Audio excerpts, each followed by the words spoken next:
Bitophysics number 73. I was looking back just the other day at Bitophysics number 1. Somebody was asking about a related question, and I saw, now I can't remember when it was, but it was back in, I think, August of 2023, back in the dark ages of Clubhouse.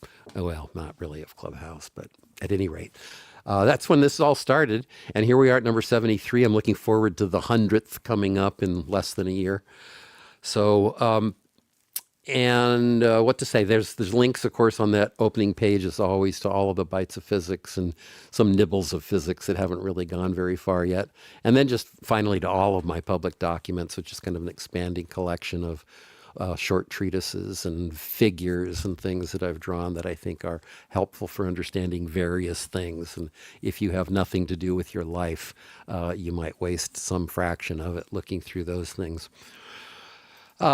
Moving on, what I want to do in the first few slides today is just give some background. We want to talk, the subject today really is James Bradley and the discovery of stellar aberration, but I think it requires a little bit of background. And then in future episodes, we will take a little bite at a time forward from Bradley, probably leaping almost immediately into the early 19th century from today's presentation, which is really about the early 18th century. So some background on a few subjects. First of all, on the whole topic of moving from geocentrism to heliocentrism. If you this is a brief history of all those things. Aristarchus is probably one of the most prescient people in some sense. He actually proposed that the sun was the center of the universe, that the Earth was a planet along with the others, that it was rotating and orbiting around the sun. It's a fairly remarkable thing that stars are very distant. So they don't have any observable motion in the sky. A really prescient proposition, but based on I think, fairly little evidence at the time. He may have been prescient enough to kind of understand how nicely things get explained with a heliocentric universe, but there was very little other than kind of that nice explanation in the way of evidence. And we'll see some of that. Well, we'll see more of that later. Eratosthenes, then, of course, around the same time, determined the circumference of the. I should point out, of course, that even at the time of Aristarchus, it was clear that the Earth was a globe. The Greeks understood that well, having replaced ancient cosmologies based on a flat Earth, which disappeared as soon as people understood that there was day and night at different places at different times, and that you simply can't make that work on a flat Earth. So geocentrism was a much more sticky topic because, and to this day, one can make at least not insane arguments for a geocentric universe. In some sense, general relativity allows you to really say that it's a geocentric universe. Any place in the universe can be the center. So that's a lot harder to get past, and you can see that we didn't get past that until Copernicus, really, and his successors. But Aristarchus did propose that. Eratosthenes, while he was probably, he may not have been a heliocentrist, understood that the Earth was a globe, understood that the sun was far away and therefore produces parallel rays of light at the Earth. And therefore you can use those parallel rays of light to determine the rate at which the angle of the surface of the Earth changes, and from that determine the circumference of the Earth, the radius of the Earth, etc. And he did a pretty good job. He determined the size of the Earth to easily within 10%, probably better than that. And later works by the time later works by the Greeks certainly established the circumference of the Earth very accurately. We knew that very accurately going forward. Ptolemy, of course, is known for having kind of put put some finishing touches on a model that had been going around. It's odd in a way when you look at Ptolemy. You find out that he most people who've looked at the history of Ptolemy consider him to be a fraudster, essentially stealing other people's works, saying a lot of stuff that simply wasn't true. Competing with the evidence, and taking the evidence and changing it to suit his interests on a lot of things. But his geocentric model, which was intended kind of as a calculational device more than anything else, held sway for, close to 1,500 years. A geocentric model, Earth at the center, the moon going around the moon closest to the Earth going around it, then Mercury, then Venus, then the sun. But with Venus and Mercury kind of strangely tied to the sun's position, even though they weren't orbiting the sun. And then beyond that, Mars, Jupiter, Saturn, and Uranus. So that model, which could be equipped with epicycles and epicycles on epicycles, et cetera, to match the observations, was used, but increasingly kind of understood as clunky and hard to imagine being reality for the next 1,500 years. Then Copernicus comes along and kind of says the obvious in some sense, that I should have mentioned that Ptolemy, one of the most important things of the first epicycle in the geocentric model was to explain retrograde motion. When you look at planets, they generally move around the celestial sphere in the same direction the sun does. They move more slowly and generally, except for Mercury and Venus, which do weird things. But they also, while they move in that direction most of the time, occasionally they turn around and move backwards relative to the celestial sphere, which is a weird thing, but which is explained in the Ptolemaic model by having, for instance, Mars moving around a point that moves around the sun in the right direction, but actually around a circle, on a circle around that point, so that whenever it sometimes comes around and then moves the other way relative to the point itself, it can appear to move backwards to us. That retrograde motion was kind of one of the clunkiest things about the Ptolemaic model. And Copernicus simply realized that you could explain retrograde motion very simply if you just let the sun be the center of the Earth, and a center of the Earth, the center of the universe, and let all the planets move around it. So that's of course what he did. Let's see. I'm moving a little more slowly than I want here. So let me spike it up a bit. I should also mention Copernicus also let the Earth rotate in order to allow the celestial sphere, in order to explain the apparent rotation of the celestial sphere. He realized it was easier just to let the Earth rotate. But of course, both taking the Earth out of the center of the universe and letting it rotate created these problems we've talked about several times before. As soon as you take it out of the center of the universe, you have to explain why stuff falls to it. And as soon as you let it rotate, you have to explain why we don't feel that rotation. Both of those things were very bitter pills to swallow and plagued the Copernican model for quite some time. I'm going to skip over Tycho Brahe's model, which was kind of a brief return to a geocentric universe, but it did have the character of the sun being the center for everything other than the moon. You had the moon and the sun orbiting the Earth, but everything else orbited the sun. Kind of a funny, clunky model that actually makes a lot of observational sense. Galileo kind of made some further confirmations for the Copernican idea, showing that Jupiter had moons like the Earth, that Venus had phases like the moon, and he actually... I guess I should have. Yeah, he recorded. There's an indication somewhere that he recorded Neptune. I don't know what that means exactly. I saw this somewhere. It wasn't formally discovered for another 230 years, but that's kind of a remarkable thing. Anyway, all of that was kind of bolstering the Copernican model.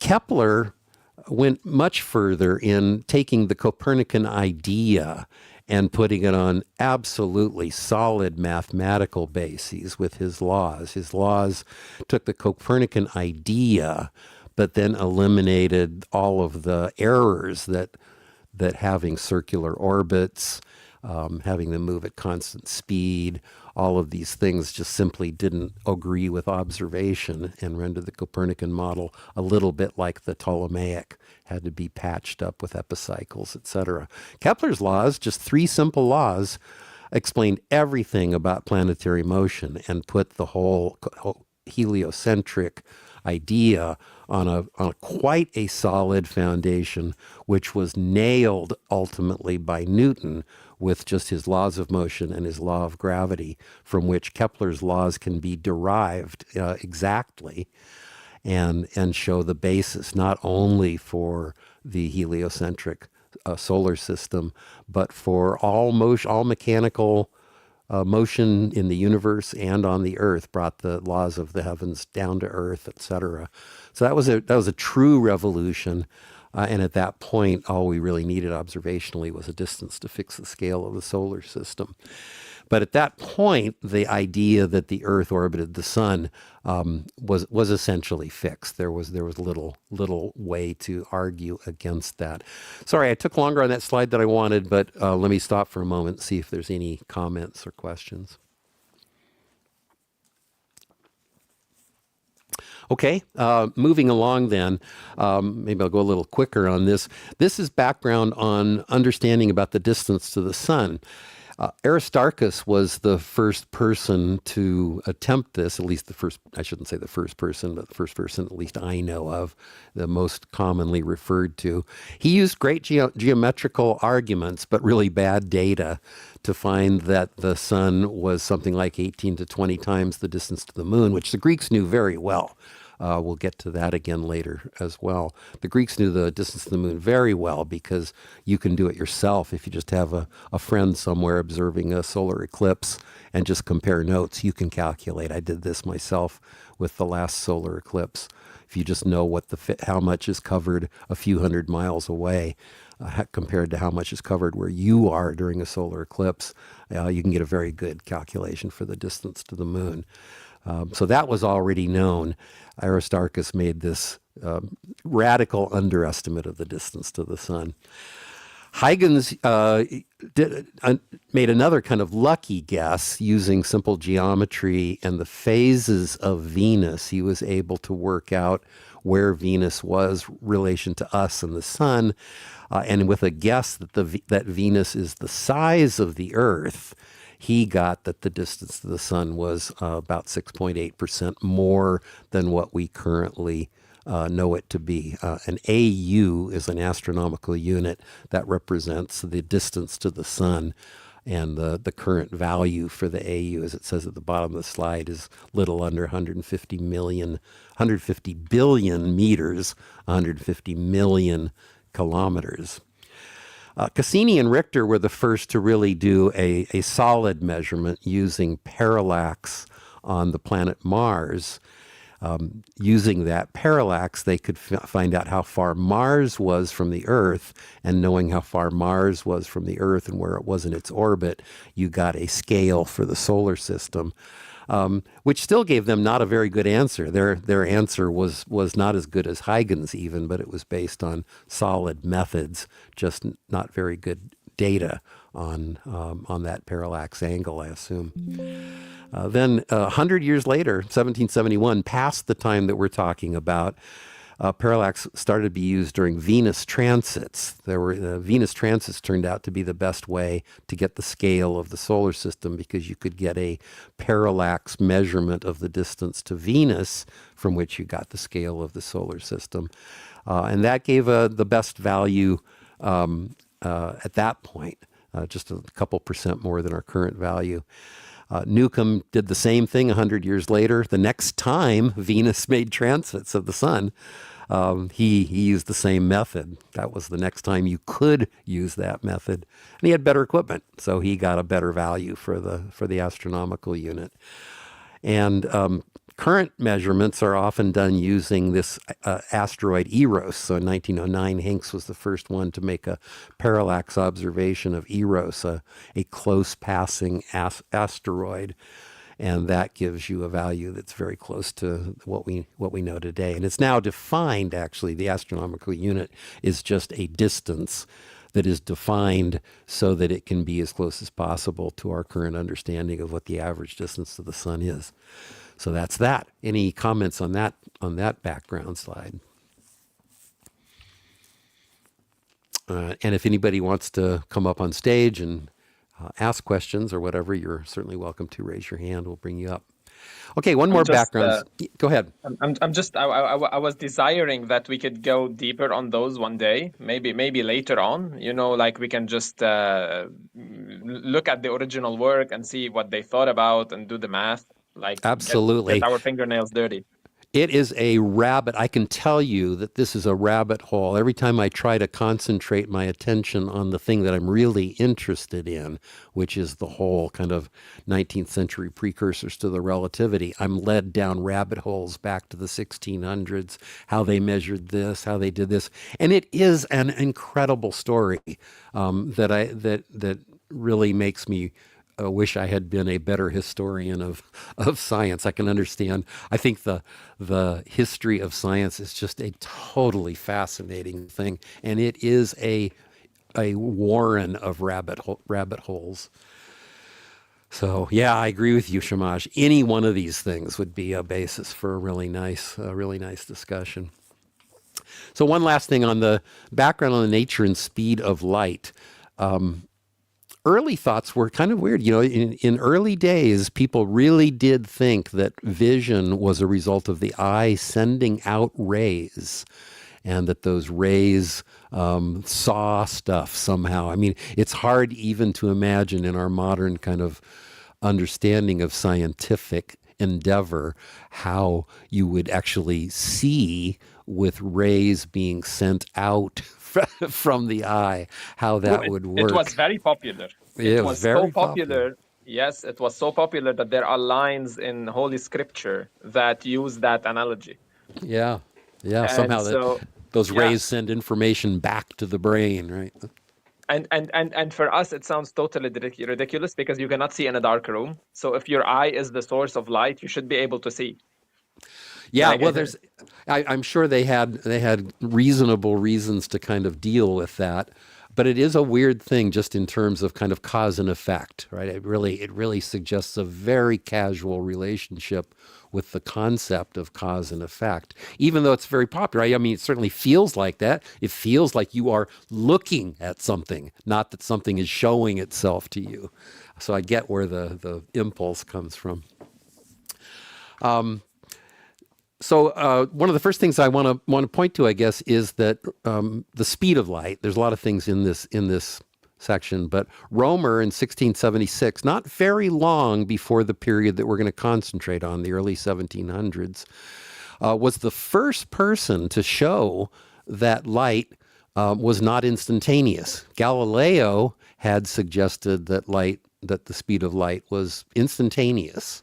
But Romer noticed, and this is another great topic for we've talked about this before, it deserves an entire bite itself. Romer used the fact that the period of Io, a moon of Jupiter, gets shorter as Jupiter approaches the Earth and longer as it goes away from the Earth. And he concluded that the accumulated amount of extra time when it moves away from us is about 22 minutes, and that being the result of the fact that Jupiter moves from being on the same side of the sun as us to being on the other side of the sun from us. It's actually us moving to be on the other side of the sun mostly.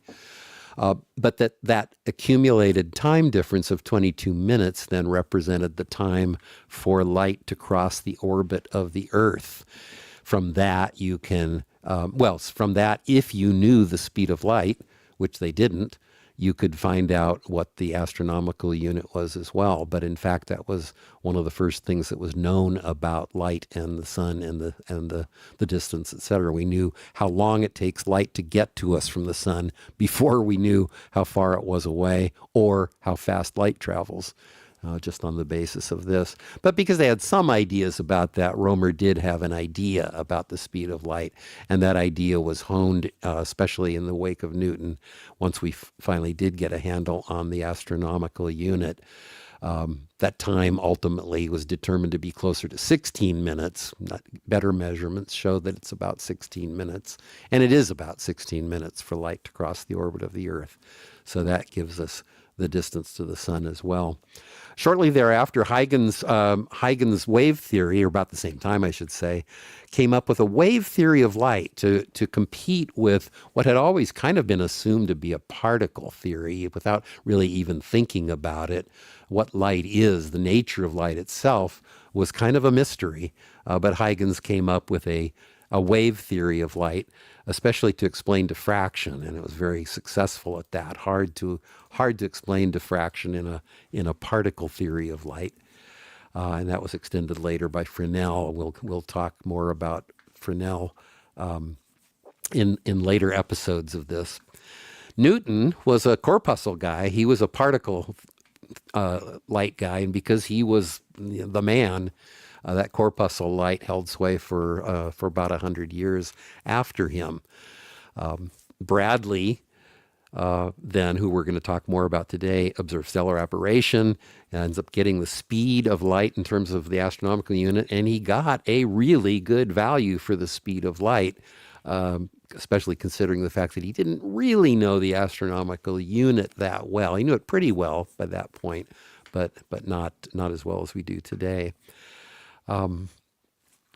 In 100 years later, well beyond what we're going to be talking about today, Fresnel extended Huygens' theory, and Poisson thought he had a gotcha. Poisson was a Newton corpuscle guy.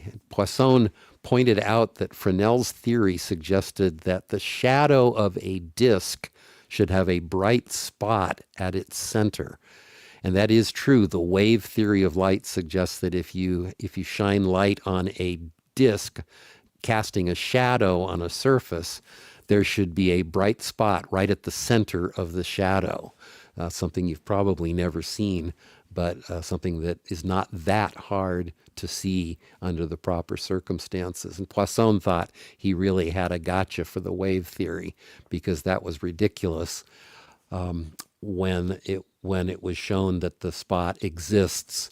That was kind of a in some sense it was curtains for the corpuscle theory. But it wasn't until about 1818 in Fresnel's work that the wave theory started to actually catch on.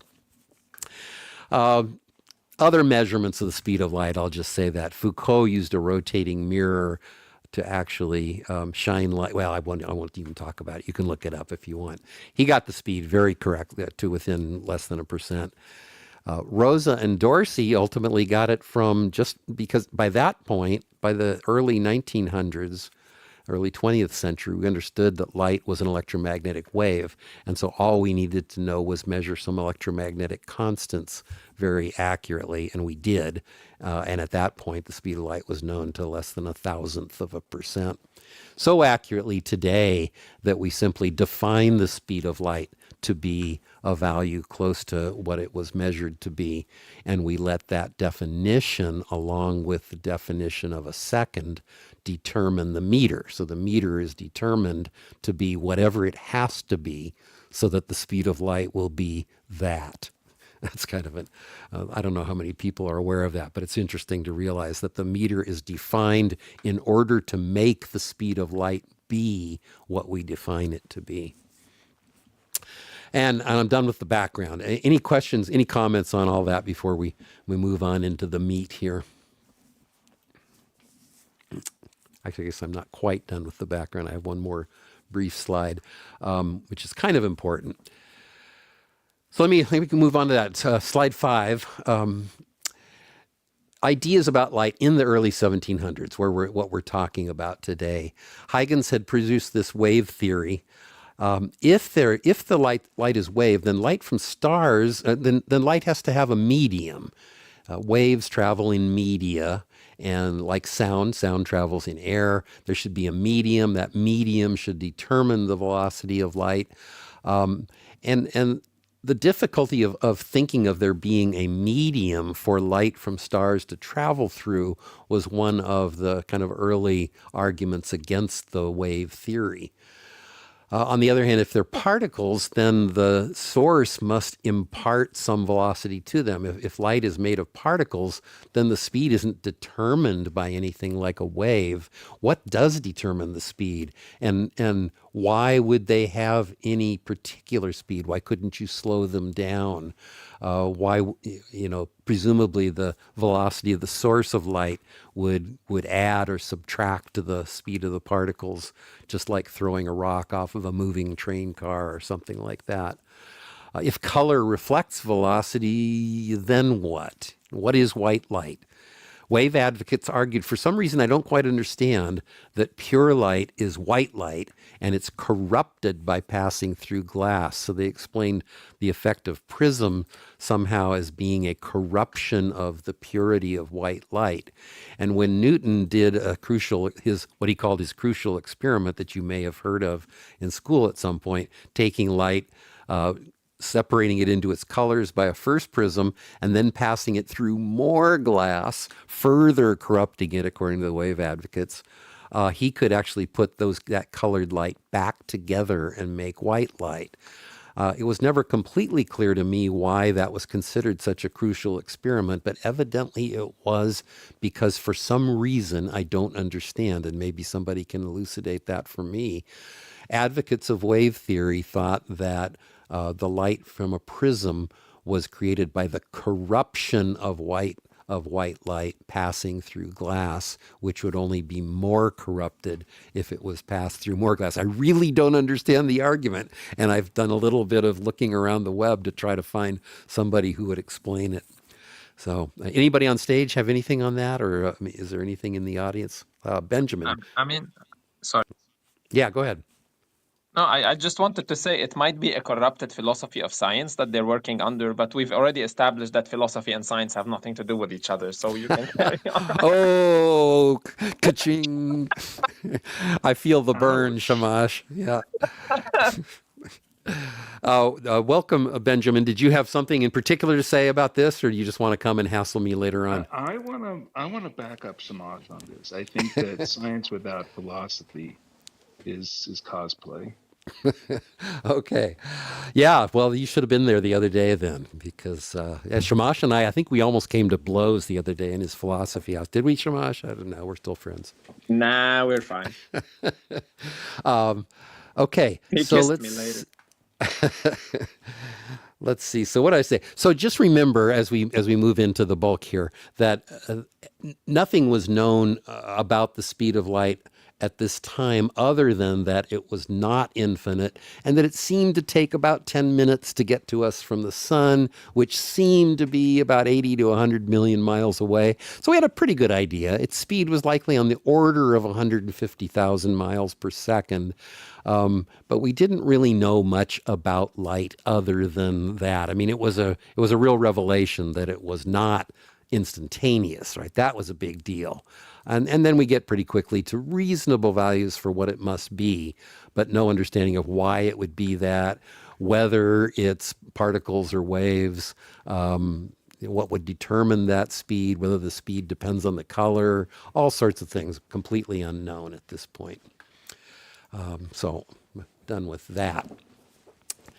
And then, so moving on to slide 6, as I said before, the ancient Greeks had used parallax to get a very accurate measurement for the distance to the moon. And you can do this yourself. There's a picture kind of showing that in schematics. During a solar eclipse, the a point of totality will be a few hundred miles from a place where you see maybe 10 or 20% of the sun. And you can immediately calculate the distance of the moon just by knowing that. You take well, I won't go through it, but we can, maybe that's another topic for another time. So they knew the distance to the moon. They knew that it was about 30 times the diameter of the Earth. But that method failed. Parallax methods failed for anything else. There was no way. They weren't able to use the parallax. The stars didn't move relative to each other as far as they knew, so there was certainly no parallax showing there. There was no obvious parallax in planets. I don't know how much they looked for that, but parallax seemed to fail for everything else. The only thing I knew for sure was that the moon was pretty far away from the Earth, but much closer than everything else. The work of Copernicus and Galileo and Kepler, and especially Newton, had firmly established both the observational and theoretical bases for the heliocentric system. But instruments had still, good instruments, had still failed, now even 2,000 years after the Greeks, to detect any parallax for the stars. Newton did this interesting thing. He looked at Sirius, a really bright star, made the assumption that it was similar to the sun, that it was just another sun at a very large distance. And then from some kind of a clever determination of how bright it is, that would have been pretty difficult at the time. He would have determined that it was 600 billion times less bright than the sun. And from that, and just an inverse R squared brightness analysis, determined that the distance to Sirius was something like 800,000 times the distance to the sun. And that turns out to be really close to exactly right. It depends on assuming that Sirius is a star like the sun. And I was going to look that up and see how like the sun Sirius is. Somebody might want to do that and report to me if you can. But otherwise, we'll get to that another time.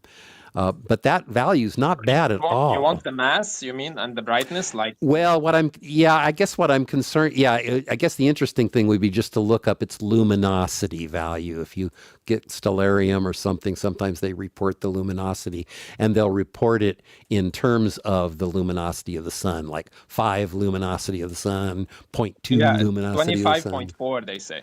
Okay, so it's not at all like the sun in terms of that. So he clearly made some kind of a competing error, which ended up giving him a value that was much better than he had any right for it to be. And presumably that was in the brightness. He just ended up assuming that its brightness was a lot smaller relative to the sun than it actually is, I would guess. But at any rate, he did get a distance that was within a factor of 2 of the actual distance to Sirius, and that is actually pretty surprising, given all of those assumptions and bad assumptions and probably bad data. There had been various reports, and this is interesting. People had seen stars apparently moving relative to the background. There had been reports that stars had shifted their positions, and I don't know, it's another rabbit hole I need to go down. Those reports seem to be probably good reports, probably reports that were credible, but they weren't done very carefully. There was no systematic approach to them. And so there was still the whole question of parallax was still very much in question at the time that we will now launch into in talking about what Bradley did. So I'm sorry. So that really is kind of the end of the introduction, and we're almost at the end of the presentation, because I just have a few things to say about Bradley this time, and we'll say more next time. But let me stop there. That's a really good intermission point. Just see if there's any comments on that before we launch into the meat. Just very quickly, are those reports that are about the stars changing their positions? Are they like comparing what the Babylonians and the Egyptians saw to what the Europeans were seeing? Or No, is it? these would have been shifts over the course of a year, and that's really what we're looking at in parallax. I will be clearer here in a moment when we talk about parallax of the stars. The only reason that people would expect this to be the case is because by this point we know that the Earth is going around the sun and therefore looking at the sky from a different place in December than it is in June. So if there are nearby stars, those nearby stars should shift more relative to the distant stars than the distant stars, et cetera. And that's the whole idea of parallax. I probably brushed over that a little bit too quickly. So by this point, looking for parallax made a total sense. It had made sense probably 100 years earlier because the heliocentric model was already getting pretty well accepted at that point. But Newton having nailed it, now the question is, how sensitive an instrument do we have to have in order to see parallax of these stars? And if we never do see parallax of the stars, what are they? What are those points of light in the sky? If they're so far away that we can never detect any motion relative to each other, are they really just pinpricks in a firmament that light from outside is getting through? Are they really all the same distance, and therefore we'll never see that? All those questions came up, and as we'll see, it wouldn't have mattered. We should still see them shifting for reasons that Bradley discovered. Let's see. So let's move on to slide 7. So Bradley wants to look for this parallax effect, and he decides that he and his friend Sam Molyneux, who I think was a wealthy guy who could help him out with some bucks. They built a 24-foot-long vertical telescope at Molyneux's place. He sawed a hole in his roof. They put a 24-foot-long vertical telescope mounted so that it could move only modestly and measurably away from the zenith. And that's right. And they used it to measure. It could move only along the meridian. So in other words, they could take the base of this. This telescope was pivoted at the top. It was looking straight up, but it could pivot a little bit by moving the bottom of the telescope to the north, which would make the telescope look a little to the south, or moving the bottom of the telescope a little to the south, which would make the telescope look a little more to the north. And then what they did was they used that in order to detect the direction, the north-south direction only, of a star that passed nearly overhead as it passed overhead, when it passed the zenith. So they could measure how far they had to move the telescope north or south to see this star, to see if there was any shifting position of the star due to parallax. So presumably when the Earth is over on one side of the sun, they'd have to kind of shift the telescope north maybe to see it, and on the other side they'd have to shift it a little to the south to see it. They would have, at other times they might have to shift it to the west or east to see it, but they didn't. They didn't worry about that, and part of the reason for that was they didn't want to have to worry about making their observation at some specific time. By looking only for north-south deviations, all they needed to do was simply look at it as it passed overhead and just say, how far is it deviated to the north or south at the instant that it passes overhead. To do a west-east observation, they'd have to actually make the observation at the same time each night, whatever that means. And they didn't know accurately enough what that would mean. So that really wasn't an option. So there is a very fortuitous star called Gamma Draconis, which is one of the brightest stars in the sky, and passes within just 1 or 2 or 3 minutes of arc of directly overhead in London every night. Gamma Draconis, and this is every night. Gamma Draconis, every day too, for that matter. Gamma Draconis passes directly overhead London to within 1 or 2 or 3 minutes of arc. So that's a really good star, and it had been used previously for studies, and continues to be a really important star because of that zenith passage. Ben, do you have anything to say? Ben's pretty close to Gamma Draconis passing directly overhead. Passes a little to the south of Ben, I think. I don't know if you've ever thought about that. I have not. No, I'm kind of deep in some contemplation here about all of this. But yeah, enjoying it. Thank you. Okay. Yeah, Ben's a little north of London, so he has to look a little south to see Gamma Draconis. Let's see. So what I've done here is just reproduced, and I'm not going to go through it, but this is one of the rabbit holes I went down. It's a really nice article. It gets into the weeds on the actual data. There's a frame here. So this is the description. Over at the far left is the description of the things in the middle, and on the far right from this source that's linked to at the bottom. And as he says there, I'll just read what he says. It says the telescope was ready for use on, I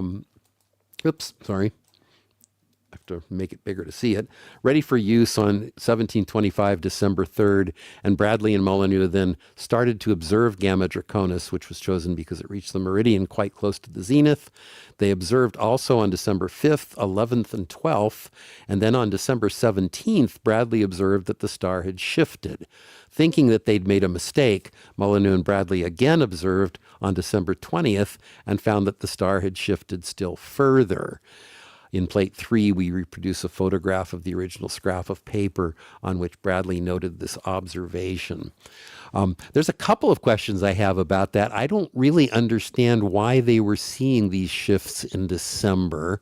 And more importantly, I don't even understand how they were able to observe Gamma Draconis in December, since I did a little working out of the geometry myself, and I'm pretty sure that Gamma Draconis passes overhead during the day in December in London. Now, it may be that they actually were able to make observations during the day. I don't know. It's a bright enough star that I can imagine that if they knew exactly where to look, they might actually be able to see it during the day.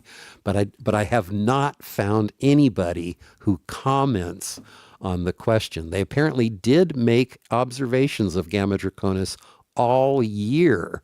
So even if it wasn't in December, there had to be some times when they were observing it during the day. And that is a rabbit hole I'm not done going down, but I'll just put that out there as one of the big questions that occurs to me. Anyway, there's a reproduction of their handwritten notes from the first few days of observation, and then a typeset version of those handwritten notes, which you can try to decipher. I'm not even going to bother. I'm going to believe them. So, but here was the puzzle. After making observations, what Bradley ended up doing was building his own telescope, making it a little better, making it able to move a little further away from zenith so that he could look at more stars. And he ended up gathering observations of many stars. And what he found was he was not looking at parallax for a very simple reason, and that's illustrated on page 8. If you look at the diagram on the left, you'll see what parallax should look like. There's a picture of the Earth going around the sun. At the far left, it's December, and then it moves to its position at the vernal equinox in March, and then in June and September it moves around. In December, you should be looking at the star, in the direction shown there. In June, it should be the opposite direction, March and September, etc. In general, I guess the way to say it is that you're always kind of looking a little bit more toward the sun rather than away from the sun in parallax. So the star kind of does an opposite rotation to what the Earth is doing. But that's not what he saw. Instead of seeing the sun where it shows there on the right side, he saw the sun not at the December position for parallax, but actually at the September position for parallax. That observation circle gets rotated. If you look over on the right side, sorry, what Bradley actually saw is shown there. And you take the expectations for parallax and rotate that expected circle by 90 degrees clockwise, and you get what Bradley actually saw. He had, in other words, effectively, what he had to do was always tilt his telescope in the direction of motion of the Earth rather than opposite its displacement from the sun. In December, the telescope tilted in the direction of the Earth's orbit. In March, it tilted in the direction of the Earth's orbit. In June, it tilted in the direction of the Earth's orbit, etc. And the question is, well, why would you have to do that? And the answer that Bradley came to, after actually thinking about lots of other possibilities, which were good possibilities and turn out also to be true, which we'll get into another time, is illustrated on slide 9 here. It's pretty simple. It's just the idea that what he was looking at was what we now call aberration, not parallax. The motion of the Earth shifts the apparent direction of light forward, just like moving through rain shifts the apparent direction of the rain forward. When you move quickly through a rainstorm, you have to tilt your umbrella forward in order to shield the rain, which now appears to be coming from a forward direction because of it. In other words, the rain shifts in the direction that you're running. And so that same idea is shown on the right there with respect to a telescope. If the telescope would normally see the star straight up, the velocity makes that light come down at an angle so that you have to tilt the telescope forward. And the interesting thing about that, and this will figure really importantly when we get into the mysterious stuff, the real meat of this series, is that the amount that you have to tilt it forward divided by, well, it's essentially the amount that you have to tilt it forward is determined by the ratio of the velocity that you're moving to the velocity of the light itself. If light is instantaneous, then you don't have to tilt it at all. If it's really fast, then you don't have to tilt it very much. If light is slow, then you have to tilt it more. The slower light goes, the more you have to tilt it. And this will lead in a future episode to us talking about Aries and some other people who filled their telescopes with water in order to make light travel more slowly down the tube and then allow them to be able to observe the additional angle forward, the additional aberration angle, if you want, that would be the result of the fact that light wasn't traveling through their telescope as fast. So they literally filled telescopes with water in order to do this observation. And the failure of that experiment is kind of the core meat of this whole series. So let me stop there. Very important to understand this basic idea of aberration. And we're almost done today. There's a couple more slides, and we're going to return to this next week as well. Any comments or questions on that? Let me see if there's anything in the chat. Okay, I don't see any questions yet, but anybody's welcome on stage if you want. Okay, so let's move on then to just to kind of, yeah, go ahead, Benjamin. I think people are falling asleep here, and there might be some antidote to this. Yeah, let's have it. You're always good at providing those antidotes. Which is, like, what is the central controversy here, and what is the drama? Who is arguing for one thing and who is arguing for the alternative?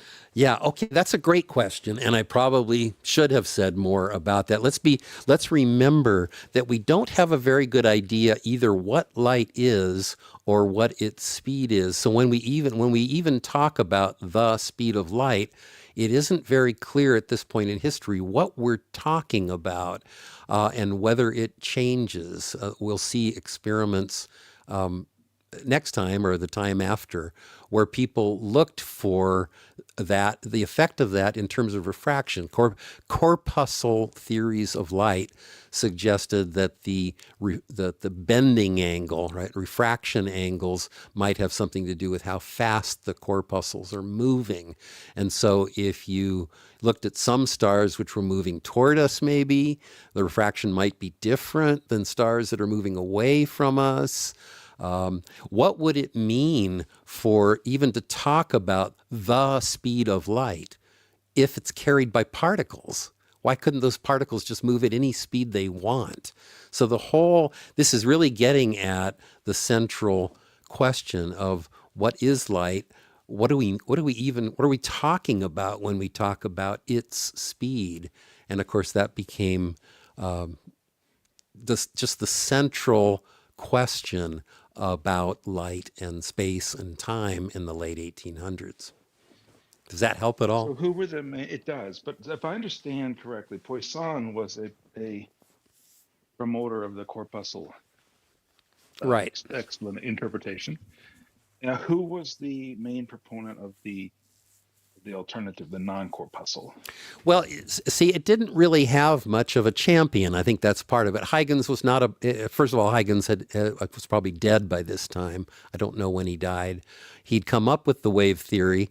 It did an admirable job of explaining diffraction. I personally don't understand myself why that wasn't enough for it to be very well supported, but it didn't have many proponents, and I don't know how much just Newton's status as God had to do with it. If Newton says it's a particle, then it's a particle. I think that must have been part of it, but it wasn't until Fresnel put the Huygens theory on a much more solid mathematical basis that it really kind of overwhelmed the particle theory. And that wasn't until the early 1800s. So the problem here is that all this controversy is intergenerational, and the characters don't even live at the same time. They're not contemporaries. No, that's really true. I mean, it's amazing the gaps. You have Huygens, and then in pretty short order, you have Newton, and then Bradley doing this stuff. But there's kind of, in a sense, there's kind of 100 years off. After Bradley does this, it's surprising how little was done other than making better and better measurements. Parallax is a thing. It is observable, but it was just too small for Bradley's instrument to detect, and it wasn't detected itself until 100 years later. So there's just all sorts of there's just a huge gap between Bradley and when things take off. Things really take off about 150 years after this, but it's all based on. It's surprising to me that people didn't do some of the things that for instance, Aries that we're going to talk about, the water-filled telescope seems to me to be kind of one of the first things you would think about doing in the wake of what Bradley did. But somehow there's just this dark age of about 150 years in a sense. And I'm not a historian of science, so I'm probably not really properly putting that all together. I'm sure some things were done, but it is surprising to me how long it took for things to advance after this. Given the fact that there were real questions about what does it even mean to talk about the velocity. One additional question. I think a science historian would be a fun member to add if we ever find one. Your mic's a little weird, there are such things. Benjamin. Your mic's a little weird. I don't know what you're doing. It's got some. Oh, there he is. Try again. Hey, did that by chance fix anything? It didn't, but maybe just speak a little slower. You've got a kind of a funny effect that you don't normally have. Go ahead. It's not horrible. I wanted to ask the question, what was the impact of the changing understanding of light? Did it affect gun sights? Did it affect warfare? Did it have any did it leave any measurable impact on the society, or was it just a conversation between quote scientists? Yeah, I think it's probably the case that until probably well into the 20th century, this discussion had no impact. I probably shouldn't be quite that, but I don't know of any. I couldn't point to any impact until, of course, relativity itself starts becoming important to everyday life in conjunction with quantum mechanics in the early mid 20th century. Well, No, no. I'm gonna argue that nobody has shown me that either relativity or quantum mechanics has any impact. But Yeah. Okay. Fair I mean, enough. if you wanna push that point, you can. But my default would be nah. Yeah, well, I mean, of course, I would argue that both of them are tied up in almost every technical device that we use, one way or the other these days. But I don't really want to go off on that tangent right now. Kevin, you're new on the stage. Did you have something to comment to make or a question of mine to answer? Hopefully, that would be fun. Oh yeah, this is very exciting, of course, and I'm a regular quantum photonics art club, and but yeah, I put in the chat. I think one of the main points as well is human perspective, a visual perspective. I think that's one of the main questions I have. But a comment may be that I don't think we should assume, that old civilizations, ancient civilizations, what they knew and what they didn't know, because like we found the famous Greek astronomical computer, and that's a one-off. There's nothing else like it. It just came out of the blue. So who knows what else we may find? And then there's the Alexandria libraries and many others that were lost. Especially in the Middle East to to you know to some raids, from Genghis Khan especially, burnt so what we know now of the past, we can't just judge from what we have physically, but yeah, human's perspective, I think, yeah, what you were talking about is really important too for these observations, I think. Can I just ask? I don't know about this calculator that you mentioned at the beginning there. Maybe you can put a link in the chat or something, and maybe just a couple more words. Is this something that well, yeah, maybe a couple more words about why it's surprising, if it is It's surprising. the anti-cathara mechanism, no? Yeah, the famous, in the Mediterranean, it was discovered. I forget how long has it been? 30 years now? Yeah, something like that. Yeah. Then they have they X-rayed it and tried. Yeah, it's very famous. Yeah, I'll put a link there. Yeah. Is there something that we don't understand how they could have known, or something that they knew that we still don't, or what is it about this calculator that makes it No, particular? but it's very precise. So Yeah. it was a very big system of gears that was made very compact, and it was precise at predicting the place of the moon, the sun, and famous stars and planets around the year. So you would just turn the knob and It's really place the date. it's a mechanical thing. And I guess so I did hear you about that. wouldn't, Yeah. yeah, you wouldn't expect that it would be so precise, made just of gears and just a couple of people just with mechanical like hand tools. Today we So can make it because we have the technology. I did look into this. I mean, it's precise judged by the technology of the day, but it's completely useless judged by the technology Oh yeah, of definitely, today. of course. Yeah. Yeah. So, I mean, Well, that's kind of what I it's thought. So precise considering when it was built and that it's mechanical, but it doesn't mean that it's remotely precise by modern standards. And of course, right, doesn't that's include kind of any what I would. astronomical objects that we've put up there, or comets and all of the different things. It's also going to go out of sync over a long period of time quite badly. So. Yeah. Well, that all makes sense. Go ahead, Vince. Yeah, hopefully this is not off topic. I'm trying to follow what y'all are talking about, but real quick, like the speed of light is the fastest you said, and so like I'm curious, like when every time you see space, it's always uh like black or dark. And but if you have the sun in space, wouldn't like space be bright? Like, because the speed of that light from the sun should like just make space bright. Well, Can you okay, explain that? so yeah, I will. It's a little off topic, but it's not hard to address. So just quickly, I think part of your bias may be from the idea we're so used to day and night. And day is, there's an interesting thing about day that we don't often carefully think about, and that is the fact that the entire sky is light, right? It's lit up when the sun is in the sky. The entire sky is light. You could take the sun away, and as long as you kept the sky as bright as it is, it would still be kind of day, right? It would be very bright.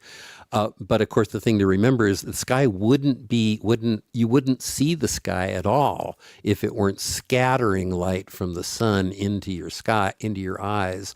So the reason you see the sky is because the sun is illuminating it.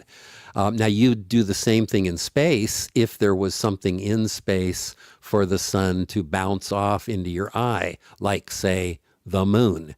And we do. The moon is very bright because it does scatter light from the sun back into our eye. But in general, there's just not enough in space to do much scattering. There's just, a very low density of atoms and ions in space. And so you don't see any scattered light. The light from the sun is all out there, but it's not headed toward your eye. So you don't see it. And we've got Bert on stage here too. Bert's an optics guy. I bet he has something to. I hope you have an answer to one or two of the questions I've had, Bert. I was kind of listening. If you're talking about why is the sky bright during the day? Well, that wasn't one of my questions, but unless I haven't answered that well enough, you're free to go on. Whatever you want, whatever you came up to say, or if you just want to hang, it's fine. I was just jumping in here because I'd been at lunch here and listening in a little bit, but basically, if you look at my PTR here, I just took that picture minutes ago. That is the Roman Space Telescope, fully assembled on the spacecraft. Looks like a coffee cup caustic to me. PT. Oh, sorry, I didn't hear that. You broke up. Was that an LOL? There you go. If you PTR, then it should update. Oh, I see. I wasn't looking. Oh, I see. I saw a coffee cup caustic, but that wasn't what you were. That was there. That looks more like a telescope, although it doesn't look very much like a telescope. Yes. So I'm in Building 29 at Goddard, looking at the observation window there. So are you going to look for stellar aberration with that thing? I think we are very down to 1%. When they do their deep sky surveys of galaxies, they're looking for changes in the point spread function of kind of like going from circular to elliptical on the order of 1% deviations that would result from being kind of lensed around dark energy and dark matter. Oh. Okay, yeah. Well, that's about 300 years in advance of the time frame that we're talking about here, but we'll get to that. That's a different kind of stellar aberration. Yes. Yeah. Okay. Well, thanks. Good to see you. Let's move on to slide 10, in which I talk about. I just want to mention one thing about aberration. This is, first of all, considering a star that's directly above the ecliptic plane, as opposed to a star. Notice that if there were a star that were in the ecliptic plane, in other words, in the plane of the Earth's orbit around the sun, there would be times when the Earth is moving directly toward that star and times when it would be moving directly away from that star. And at those times, you would expect no aberration at all. It'd be like traveling toward some incoming rain or away from some incoming rain. That doesn't change the direction of the rain. It just kind of changes the velocity of the rain from your point of view. So this is kind of a cherry-picked example to show a maximal situation for aberration. In a case like this, if a star is directly above the ecliptic plane, remember that when I say it's directly above, it's also really, really far away. It's like on this scale, on the scale of the picture that I'm showing there on 10, it's like miles and miles above that ecliptic plane. So the light coming down to the Earth, somehow it shows rays going away from the Earth, but those are pointing directions for the telescope, I guess. The light coming straight down is going to be shifted always in the direction of motion of the Earth. So you see the Earth moving kind of out of the page in December, to the right in March, into the page in June, and to the left in September as it moves around this circle in a counterclockwise direction. But the light from that star will always be shifted forward in the direction of motion, giving that that apparent motion that's 90 degrees out of phase to what it would be if it were a parallax effect. And I also have shown on here, I drew some axes of rotation. So for instance, we know in December, the northern hemisphere is tilted away from the sun. So I've drawn an axis through the December thing there showing that. And I want to just kind of give you an early idea that if you wanted to, for instance, look at a zenith passage of this star, you would have to be located at a position that's 23 degrees away from the North Pole, because only at a place that's 23 degrees away from the North Pole are you at a position where once a day your zenith is directly toward that star. If you just think about what that means on that little Earth there with that little axis through it. And so on, right? But you notice that the same is true in March and June and September. If you're at that position, then that star passes overhead every day. Doesn't matter where the Earth is, because once again, the star is so far away that if it's in a position to pass over your zenith, it does that all year long. And all year long, you will see these shifts. And you'll notice that shift is kind of to the east or west in December and June. And the shift is to the north and south in March and September. I'm going to come back to that in a minute. But just to point out that the direction of the shift geographically depends if you're doing zenith passage observations. So anyway, with all of the former in mind, I'll just point out Bradley ended up doing this for lots of stars. He had to correct for the fact that stars aren't perpendicular to the stars he was looking at weren't perpendicular to the ecliptic plane, and in fact came in a variety of angles to the ecliptic plane. So he had to correct for that because that reduces the amount of aberration. But what he was looking for was the so-called aberration constant, the amount that a star would be shifted if it really were perpendicular to the ecliptic plane and subject to maximal aberration. And he decided that constant was 20.2 seconds.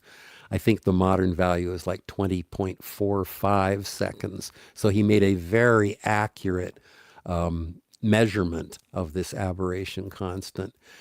And if you remember that aberration constant, that angle, is the ratio of the velocity of light to the velocity of the Earth in its orbit, that 20.2 seconds immediately translates to light traveling about 10,000 times as fast as the Earth does in its orbit. And because the Earth travels about 18.5 miles per second in its orbit, you multiply that 18.5 by 10,000, and you get about 185,000 miles per second. His value, he didn't know the speed of the Earth in its orbit quite as accurately either, and he had competing errors, which ended up giving him a value for the speed of light that was less than 0.5% of the current value. And so we kind of end this story, except for a postscript, by just pointing out that Bradley's value for the speed of light was unsurpassed in accuracy for nearly 200 years. It wasn't until the beginning of the 20th century that we had a better value for the speed of light. That's a rather remarkable thing to think about as well, given the fact that he didn't even know what he was looking at, and this value comes from his interpretation, of course, which was correct, that it had to do with effectively the motion of the Earth. So that's the end of the story, but I did want to add a postscript. If anybody has a comment, we can get to the postscripts later.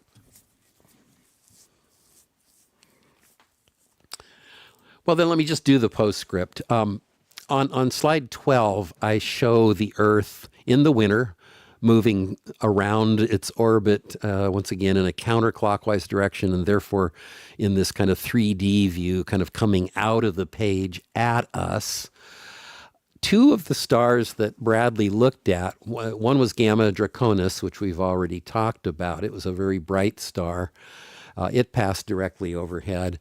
Another one was 35 Camelopardus, which is not such a bright star, but does have, once again, the character of passing directly overhead. That's because the so-called declination of both of those stars is essentially the same as the latitude of London. The declination of a star tells you the latitude at which it will pass directly overhead every day. So both of those stars have declinations that are essentially equal to the latitude of London, and therefore they became candidates for this. They are, however, kind of on opposite sides of the Earth's spin axis. And that means, the reason I put this diagram here is just to show you that Gamma Draconis is much closer to perpendicular to the ecliptic than 35 Camelopardus is. Both of them have the same property of passing directly overhead once a day, but 35 Cam doesn't show as much aberration because of the fact that it's closer to being in the ecliptic. It's at a place where twice a year the Earth is moving perpendicular to the direction to it, so you will get maximal aberration then, but you don't at other times. So it actually forms kind of a small ellipse in the sky if you carry that all forward. But I wanted to just point that out and then go to the final slide of the postscript by showing what that looks like, both in the winter and the spring and the summer and the fall. If you look at Gamma Draconis in the winter, it should shift westward. If you follow that down, you notice it comes down right where that red line hits the Earth. That would be London. The light would shift toward the direction of motion of the Earth. And if you think about what that means from London, that means that you'd have to shift your telescope westward, which Bradley's telescope wasn't able to do. Bradley could only shift his telescope northward and southward. And it strikes me, so for that reason, it strikes me as odd that he saw this big shift in December. I don't quite understand how to make sense of that, and I'm wondering if I've even made a mistake in determining where the star is. But more importantly, in December, as you can see, Gamma Draconis passes over London during the day. London is facing the sun at that time of day. In the summer, it passes over at night, if you look at the summer. And so it's completely obvious that you would see it in the summer. But to see Gamma Draconis in the winter, you would have to make your observation during the day, unless I'm mistaken. I've seen one person on the web ask this same question, but I have not seen an answer to it. So I'm just going to leave that. There's a lot of things about this diagram we could talk about, but I'm just going to leave that as the main. If anybody can come up with an answer to the question, did Bradley make observations of Gamma Draconis and other stars during the day, I would be really interested. I think it's possible that he did, but I have never seen anybody comment on it. And now I'm really done.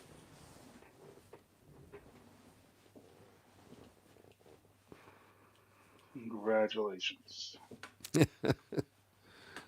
Thank you very much, John, as always. Can I I go had back to? Sorry, do you want to say something, Benjamin? No, you go first. I'm just here to provide I controversy. Keep this Yeah, industry okay. neutral. Okay? If you've got a question, let's do that. Yeah, I do have a question actually. I'm afraid I missed something. Maybe you can go back, John, to slide 10 and help me connect to it one more time. Um, so there's this Bradley guy. He has this telescope, and this telescope can only move south or north.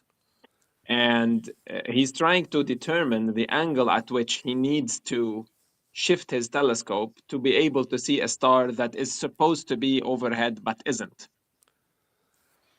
How did we know that the star is supposed to be overhead? All we have is the apparent direction, because that's all what we are observing. We don't know what the true direction is supposed to be, right? Right. Okay. No, it's a great question, and it comes down to just kind of understanding differences of scales, et cetera. People had done good observations on Gamma Draconis, and they knew where it was in the sky, certainly to much less than a degree. They knew where it was in the sky to, probably a minute or two of arc. And if people had made observations regularly, they might have even noticed slight variations. But the variations we're talking about are a fraction of a minute of arc. So the variations in position that we're talking about are extremely minute compared to the position that you observe every night. You just say, oh, it's at 51 point, or whatever it is. What did I say? Gamma Draconis is at 51 degrees, 29. Well, at the time, they would have known that it was probably like 51 and a half degrees within a few minutes. And so he knew where to point his telescope, and the telescope would have a field of view of many, many, many seconds, probably even minutes of arc. He had to, one thing that I've left unsaid here is the kind of graticule of wires, as I understand it, that he kind of placed to get the position of the star in the visual field of the telescope. So here comes the star across the field. It's moving, right? You've got to make this observation in a timely manner. Where is it when it moves across the zenith? And it does that very quickly when you're looking at it through a telescope.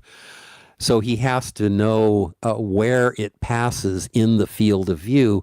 And while they did apparently move the telescope with screws, they didn't have time to be centering it in the field of view. They had to have a way of measuring somehow, and I don't know exactly how they did this, where the telescope, how far from the center of the field of view did it pass through the telescope. So a big part of the experimental technique was to come up with ways of doing that. And part of it was to, as I understand it, to make this fine mesh of little wires that kind of get superimposed on the reticule, on the eyepiece, to be able to do that. I may have that wrong. But these variations we're talking about are really small variations, and you wouldn't even be able to do it by taking a telescope and, on an equatorial mount and pointing it. If you wanted to look at Gamma Draconis, you'd get it in there, you'd get it in the field of view, and then you'd center it, et cetera. But if you want to actually see variations in that position, then you have to actually know that you're looking, you have to know for sure that you're looking the same direction night after night. So the telescope that Bradley used was good because it couldn't move in the east-west direction, and it only moved in the north-south direction by a tiny amount, given screws that were able to move that the bottom end of it, so that if you left it at some point, the next night it was going to be in that same position. This telescope was only used to look at that star. So you could be really sure that it was in the same position, and that if the star wasn't in the same position that it was the night before, that was because the star had moved. That's hard to say when you're just using a telescope, setting it up each night and trying to look at a star. You can't make those same kinds of come to those same kinds of conclusions. And by the way, I want to just, one thing I haven't said yet, I'll just say this quickly, is that this aberration effect is an effect that depends only on where the star is in the sky. It does not depend on how far away the star is. Unlike parallax, when we finally get in the 1800s to measuring parallaxes, the difference is that every star will show a different amount of parallax, whereas for aberration, all of the stars in a given region of the sky shift together. Parallax relies on the background stars not shifting so that you can see the nearby star shifting relative to them. Aberration doesn't have that. You can't find aberration by comparing it to background stars because they all shift by the same amount. That's an added difficulty that's only made a little bit better by the fact that the aberration effect is much bigger than the parallax effect. So did they Can I, take can two I measurements imagine 6 months apart? Yeah, let's Is that just what take one happened? follow-up from Shamash, Benjamin, and then we'll get to you. just very quickly? Can I imagine a coordinate grid on that telescope, and then today you see it on A2, and then tomorrow you see it on A3, for example, and then that's how he determined that there was this what do you call it, aberration effect? But won't he see the same thing every night, or is it because of the position of the Earth is changing? Well, it's because the velocity of the Earth is changing, right? One of the things I'm surprised at. Yes, of course. Yeah, right.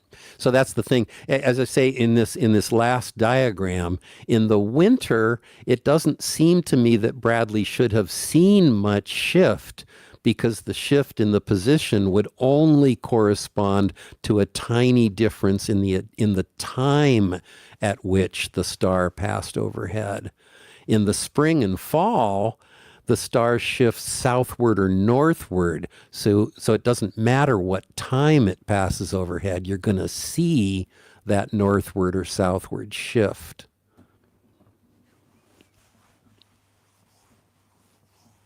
Yeah, thank you. Go ahead, Benjamin. Yeah. Okay. Yeah, go ahead, Benjamin. So if I understand this experiment right, they take some measurements on day one, and then they take some additional measurements on like day 180. Is that right? That's kind of the most important thing, but in order to be sure that you notice that for any star, there are going to be 2 times in the year where the velocity is perpendicular to the direction to the star. And those are the days you really want, because those are the days that should always give the same aberration constant value for every star if you compare those two. But in order to do that, of course, you don't know for sure if it happens that way or not. You just take measurements all year long and then plot them, and they plot up as a sine curve. You get the north-south deviation plots as a sine curve. I meant to include one slide showing the data, and you can see it's kind of it's a sine curve with uncertainties. Quick question. So the Wait a minute. Yeah. Hold on a that. sec, Vince. Let's let Benjamin finish. When did this happen? What was the date of this? 1729 was when he published the results. 1729. And we have the raw experimental data? I know, amazing, isn't it? I don't know. I think we do, actually, because the raw experimental data in this case is just a logbook. And apparently at least the thing I showed in here was just a scrap of paper Did he that they win a wrote Nobel on. Prize for this research? Let's not go there right just yet, Benjamin. Do you have another I think we follow-up, just or should we go on? just did, but let's move on. I think we just did, but let's move on. Go ahead, Vince. um, uh, Yeah, you can skip this if it's off the topic, but you know, I heard like the pyramids, like the point of the pyramid were built in a way to reflect something about the stars. Is The that speed right? of light. Oh, I thought you were going to get at. Yeah, I think there's clearly there's some orientation. I think a very accurate north-south orientation. That's not hard to understand how they could do that. I don't know all the lore of the pyramids, but I think there are stories like that. One of the favorite things these days is the fact that what is it?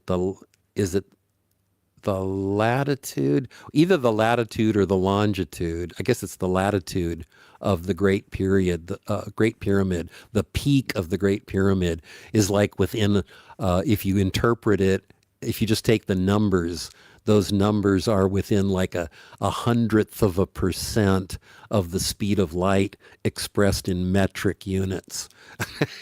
And that is a kind of an amazing coincidence, but it's obviously a coincidence because metric units weren't around. And the whole idea of latitude and longitude and the same thing wasn't around. But it is an amazing coincidence if you look up that thing. I thought that might have been where you were going. Yeah, and welcome, Sam. Good to see you. How are you doing?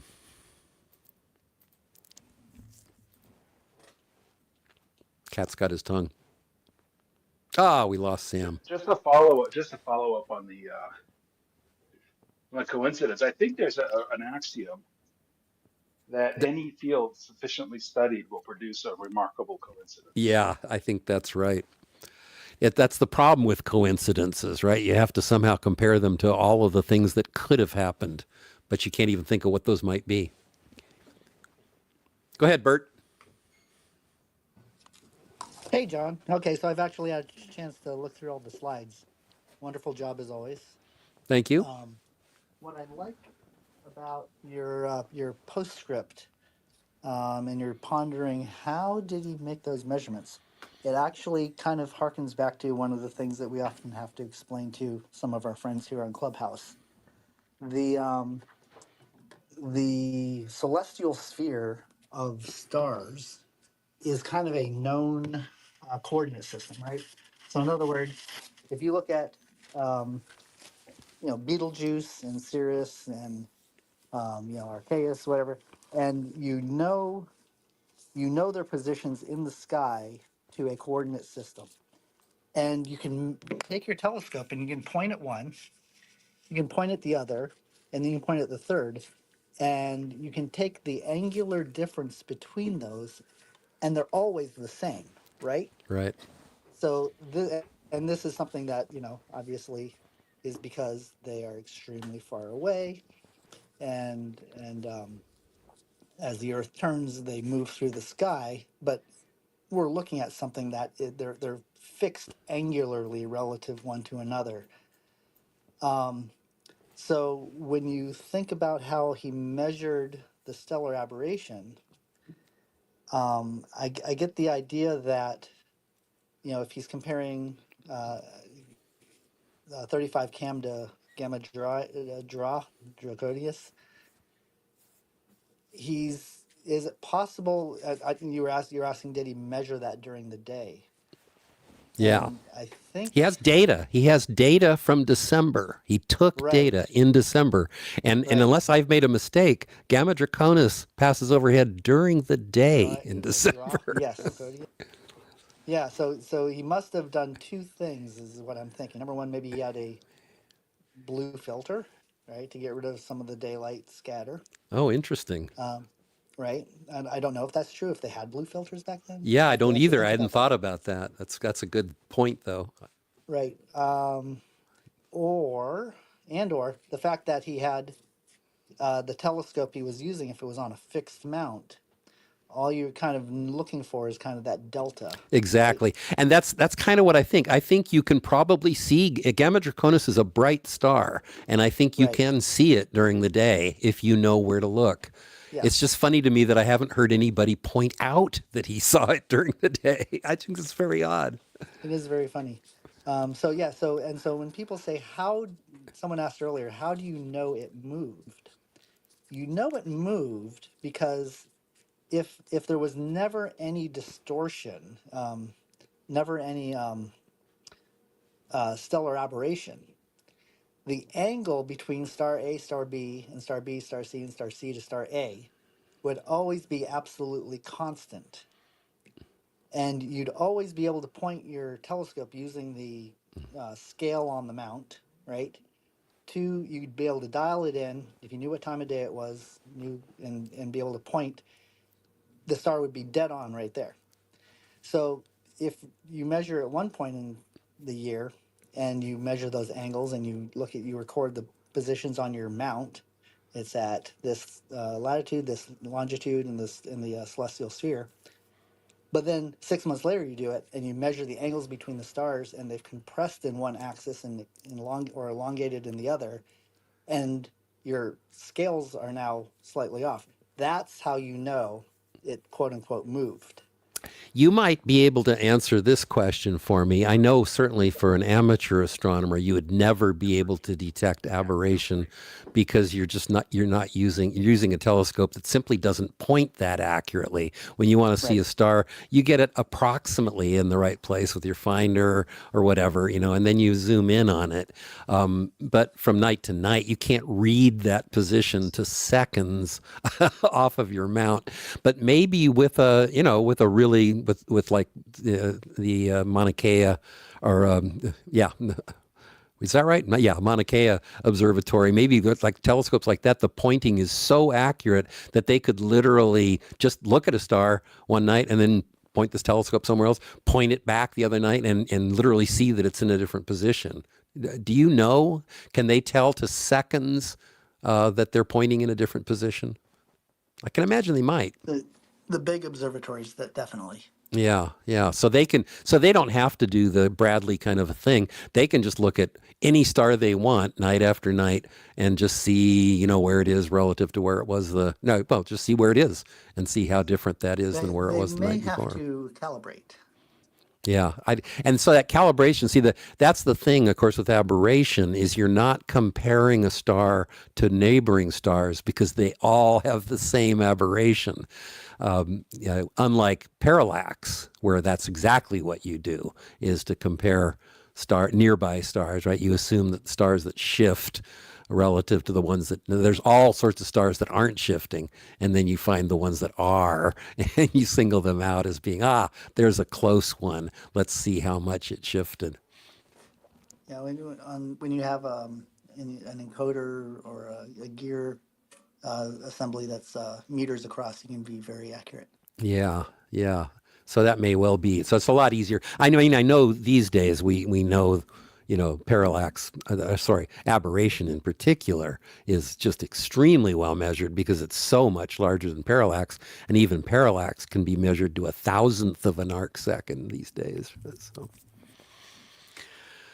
yeah, Quick Vince, question. go ahead. So about what time in history did they have to switch from doing this with their eyeballs to doing it with like microscopes and stuff? With telescopes. Yeah, so early observations were done, most often just with devices, tubes, and little pointers in. I don't know exactly what they did, but I think in fact, I don't know if Tycho Brahe, I guess he probably had telescopes, but I think a lot of the observations, even that Tycho Brahe made, might not have been with optical telescopes, just with very precise, tubes and mechanical devices that allowed you to determine the position. That was certainly the case up until Galileo basically invented the telescope. But after the telescope was invented and then refined, certainly by the 1700s, any careful measurement would be done with a telescope. I just googled it. Brahe did never use a telescope. He did all observations because he died before Galileo was born. And so. Oh, is that right? Yeah. Okay. Yeah, I sometimes get my history wrong. I didn't realize that, but that's right. So I did kind of remember that Brahe had done his measurements, just with mechanical tubes and things. So, hi Sam, how you doing? Good to see you. Good, good. How are you guys? Sorry, I couldn't talk the first time you called on me. I was inside a store. Yeah, I figured. I It's saw like you drop yourself to the very bad audience. reception. Yeah, Actually, I might have dropped you, Sam. I'm if sorry. you no, I think I did it, or I don't know. It doesn't matter. Go ahead if you have something. How Oh, Sam, I think you were. British. I didn't hear the first part of that. Start again. I think you're a little. You may be a little in the matrix. We're not hearing you, Sam. I'm not hearing you. Anybody else? No, he's out. So British Navy. So Sam, What was that? we didn't hear any of that. Oh, Maybe you need to get to a better place. Here, John, I have something if Yeah, possible. go ahead, 10, and then we'll get back to. Is it 10? My name is Jacob. Okay, Um, I know another 10. well, I mean, we've definitely spoken before. Anyway, so look, um, I saw one day ago Oxford quantum physicists released that they've achieved teleportation, and I'm like, okay, so let's say that there's some sort of further industrial revolution in terms of AI applying, just ridiculous amounts of whatever we need to achieve some sort of next level of civilizational advancement. Um, what I'm like, what apart from like terraforming a planet? Um, God, I don't even know what I'm trying to ask. It's like, what do we need to how is this significant, and what would be the significance for macro physics, and especially in terms of like something very applicable, like I don't know, becoming an interplanetary species or travel or specific stuff. Well, I think I think you may be jumping the gun a little bit on this news item and maybe misunderstanding a little bit. Teleportation does not mean sending somebody from here to Alpha Centauri. That's not what quantum teleportation is. So Not it yet. won't be. Well, I think I think we had a conversation about this the other day. In some sense, one can imagine quantum teleportation being used to dismantle somebody, dismantle a thing and reconstruct it made of different atoms somewhere else. So I guess in some sense that's what Star Trek teleportation is. Or That's literally probably the last conversation we had was I oh, brought okay, the Captain maybe you're right. Kirk paradigm. It sounds familiar. Yeah. It's like, how do we know it's the same Captain Kirk? That's right. Yeah. Yeah. I don't know. I feel like at this point, I suppose you can have those conversations, but they're very speculative, and I'm just not. It's not my bag to do highly speculative kinds of things. I like talking about, especially like talking about kind of. Really well-founded historical things, but I sometimes delve even into stuff that Benjamin doesn't believe. I think we perform better at invention when we're believers. Yeah, no, I mean, I think it's always good to be optimistic about these things, but it's also always good to to be skeptical, open-minded, but not so open-minded that your brains fall out. I like that. I like that way of thinking about it. It's like take all speculation with a grain of nanosalt.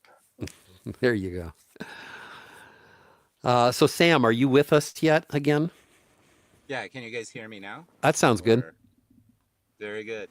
So I was gonna say, somebody asked about telescopes and when they became,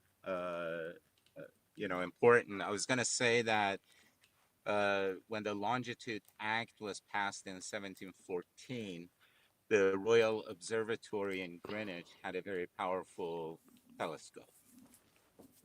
So by Right. 1714, observatories were around, and they were they were using big telescopes to look at the sky. That's right. And Bradley's telescope 15 years later. I mean, Bradley was, I think, was he the Royal Astronomer or something? I mean, I think he was a bigwig at Greenwich. But for this project, he needed, I think probably because of the just mechanical limitations of the day, he needed a telescope that he could devote to this one purpose, right? Whose position did not change, so that he could see that the position changes of the star really was the star changing. So that was, a relatively minor telescope, but it was still I think he built a 30 some odd foot telescope at his place after he decided that Molyneux's wasn't good enough or didn't have enough range to look at enough stars. He ended up looking at stars that were 2 or 3 degrees away from the zenith. And I didn't mention, but I should have, that another really important reason for looking at zenith passings was to make sure that there was no effect of the light coming obliquely into the atmosphere, which any other star does. If you look at another star, it's going to be deflected from its normal position by the atmosphere, and the atmosphere can change a little bit from day to day. And you might not think that's much to worry about, but we're talking about really tiny shifts here. So if you look straight up, there's generally nothing to cause. There's no horizontal variation. No horizontal variations in the atmosphere will cause the light to refract. Only vertical variations in the atmosphere can cause horizontal refractions, and that doesn't usually happen. The atmosphere may change from time to time, but it's almost always horizontally stratified, producing no refraction bending for light coming straight down.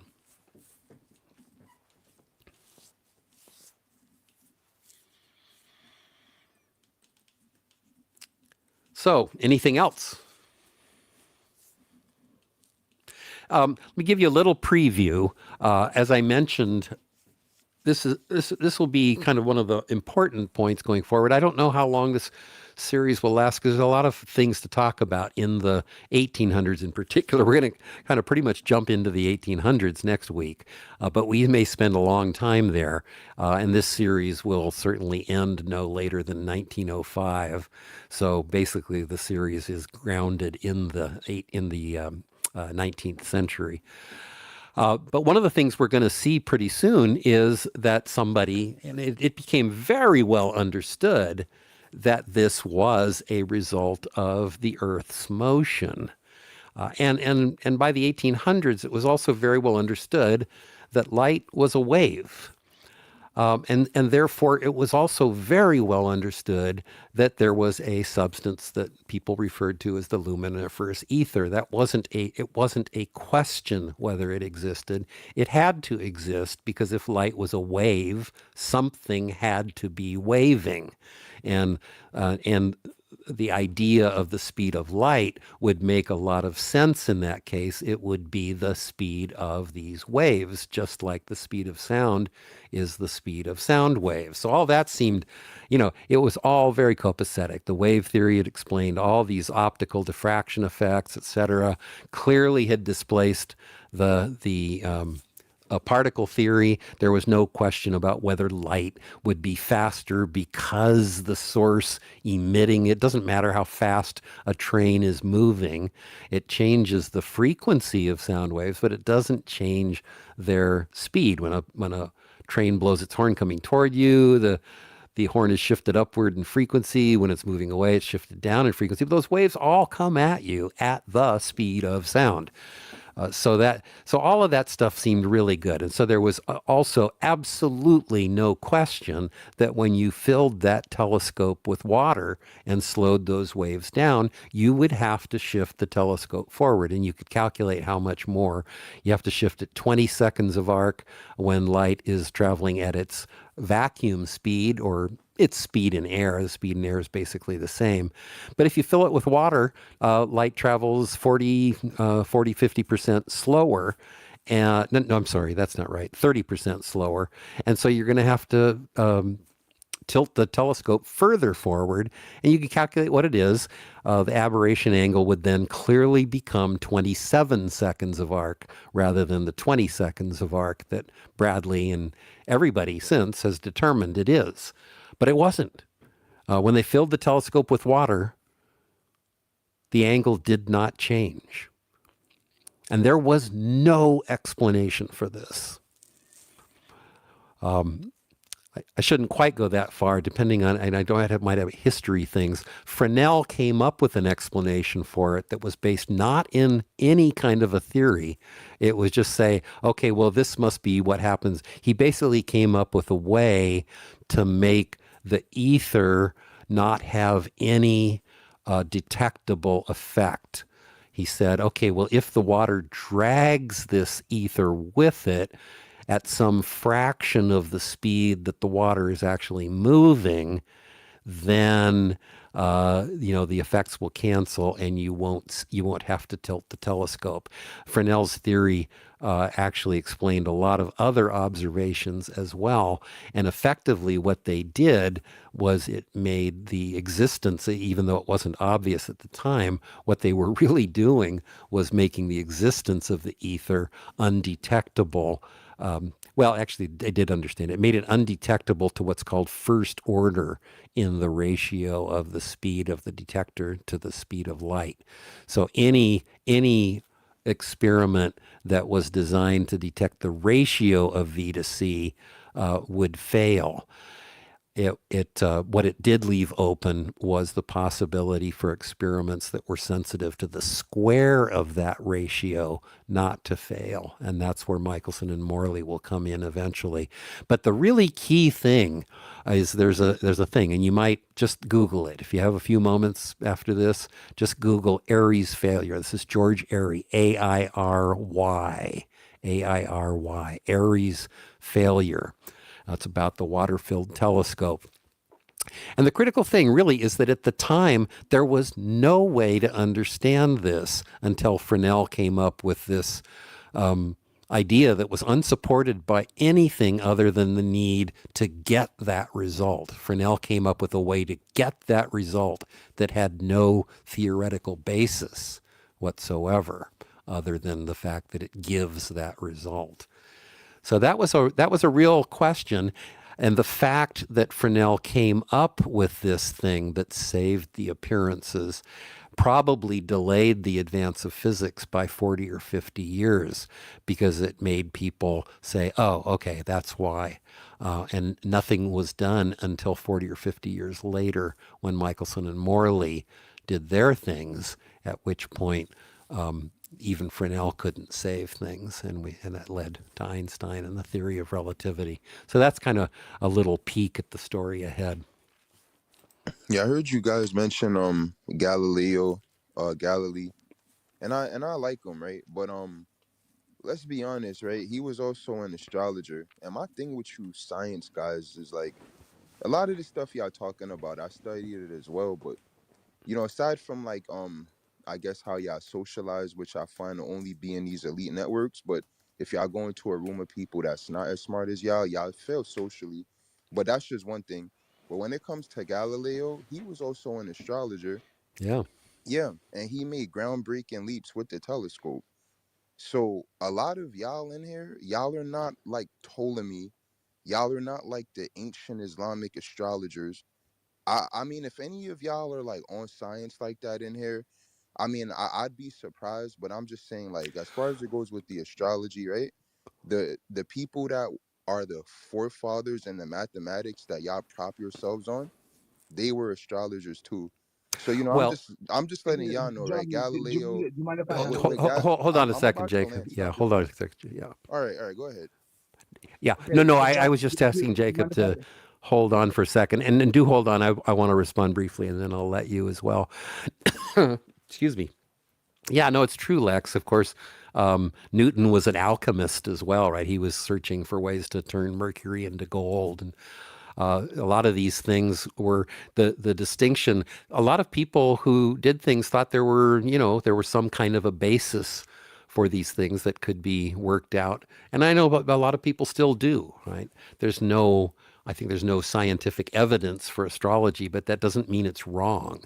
It just means there's no scientific evidence for it. Alchemy, probably we could say there's pretty good scientific evidence that it's just wrong. But that doesn't mean you don't, you can still try to do that. I'm not entirely sure what your point is, other than, other than the one that I agree with, that that ancient people, ancient people did a lot of really impressive things. They came up, ancient cosmologies based on a flat Earth were really good. They accounted for everything that was known. The Earth looks flat. They knew for sure that the sun didn't change its distance to us. It circles around us in a way so that its size never changes. It goes down at night underneath. Some cosmologies were a little fuzzy on where it went at night, but most of them had it either going through a tunnel underneath us or around underneath the backside of the Earth or No, whatever. that's true. And y'all know the Yeah. flat Actually, Earth. Lex, before you interrupt, do you Go mind if ahead. he finishes his statement and then Yeah. he also Let said that I can respond to your initial statement if you don't mind? Yeah, let me just finish, and then let Lex have a quick response to what I say, and then we'll go to you, Jacob. But I think the crowning achievement, of course, is the fact that ancient cosmologers were sensitive to the data, and when the data showed that it was night at some places at the same time it was day where they weren't morons. They knew what that meant. That meant the Earth couldn't be flat, because when the sun goes down, it goes down. And if it's a flat Earth, it's night. So the flat Earth vanished early as a testament to how smart ancient people were. That's what I think. I don't know. A quick response, and then let's go to Jacob. Yeah, I'm definitely not a flat earther. If you just look at No, like I know that too. yeah, I that's do fine. know that.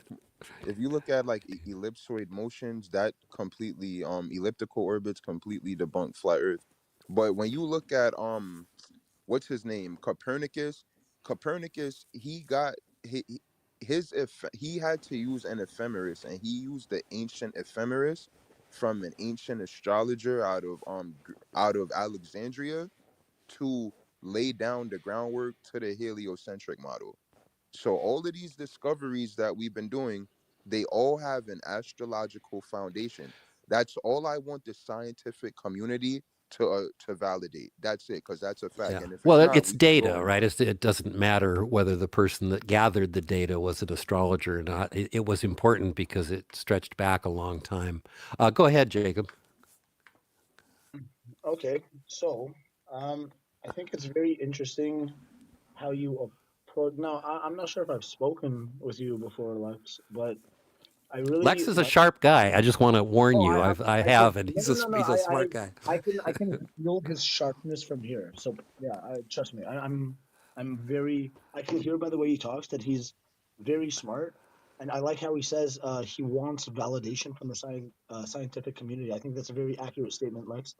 I do believe that you have some level of self-awareness with that wanting of validation from scientists when initially you said, "Hey, guys, I don't really do science like that. I've studied it, but not perhaps in a stringent professional cross-examination type of setting." And I think that's what you're trying to achieve here. I do find it a little attention-seeking that, like some of us, we wait our turn. Um, I love how Kevin gives the thumbs up and Lexi's like, no. But if you hear me out for 1 second. So um, it seems that I feel like you believe that you have more advanced knowledge than the individuals who, and it's probably due to the written statement that you made where you claim that scientists lack creativity. So I believe that you think that you're more creative because you have different. Well, let's, Well, Jacob. Can I just ask you, maybe a little less personal, and maybe you can well, I wrap it mean, up quickly too. I find it kind of personally insulting that we were having a good conversation, and then he comes in here. He's like, "Hey, y'all are idiots. Y'all Well, lack like all this negative let's not stuff." let's right? not duke Yeah, that one. Let's not duke it out here. Well, that I mean, doesn't need okay, to be it may sound responded uncomfortable. to, Jacob. Yeah, Pardon me. That you can talk to Lex yeah. I don't want to privately. duke that I out will in here. quickly just, I'm But so I close just to wanted, finishing this thing. Okay, just a but I few more. just wanted to say, Go, all right, yeah, John. let's let Lex have a few more words, and then if you want, Sam, you can. Lex, really? I'm sorry. No. I meant Jacob. Sorry. Oh, see that I found that creative, and so I believe that I think it's highly assumptory, assumptionary, or whatever adjective form you want to use, that um, that you believe that people can't socialize out of their how you phrased it, elitist intellectual. Yeah, no. Let's just wrap this up. If I want to keep this If on we comments here's the thing, comments if we about address the it now, she'll be yeah. nicer in the future. If we're like, Yeah, hey, no. excuse me, you're a I'm good just boy, we let's love just you, drop. we want to Sorry, talk to you. sorry, Jacob. Let's just drop this. Sam. Yeah, so I was gonna say that, there is no, I mean, scientists don't have a bias against ancient knowledge. Scientists have a bias against knowledge that doesn't work. That is knowledge that is not predictive, that is not repeatable, So, so at the time that Galileo was dealing with astrology and Newton was dealing with alchemy, they didn't know what is science and what is pseudoscience.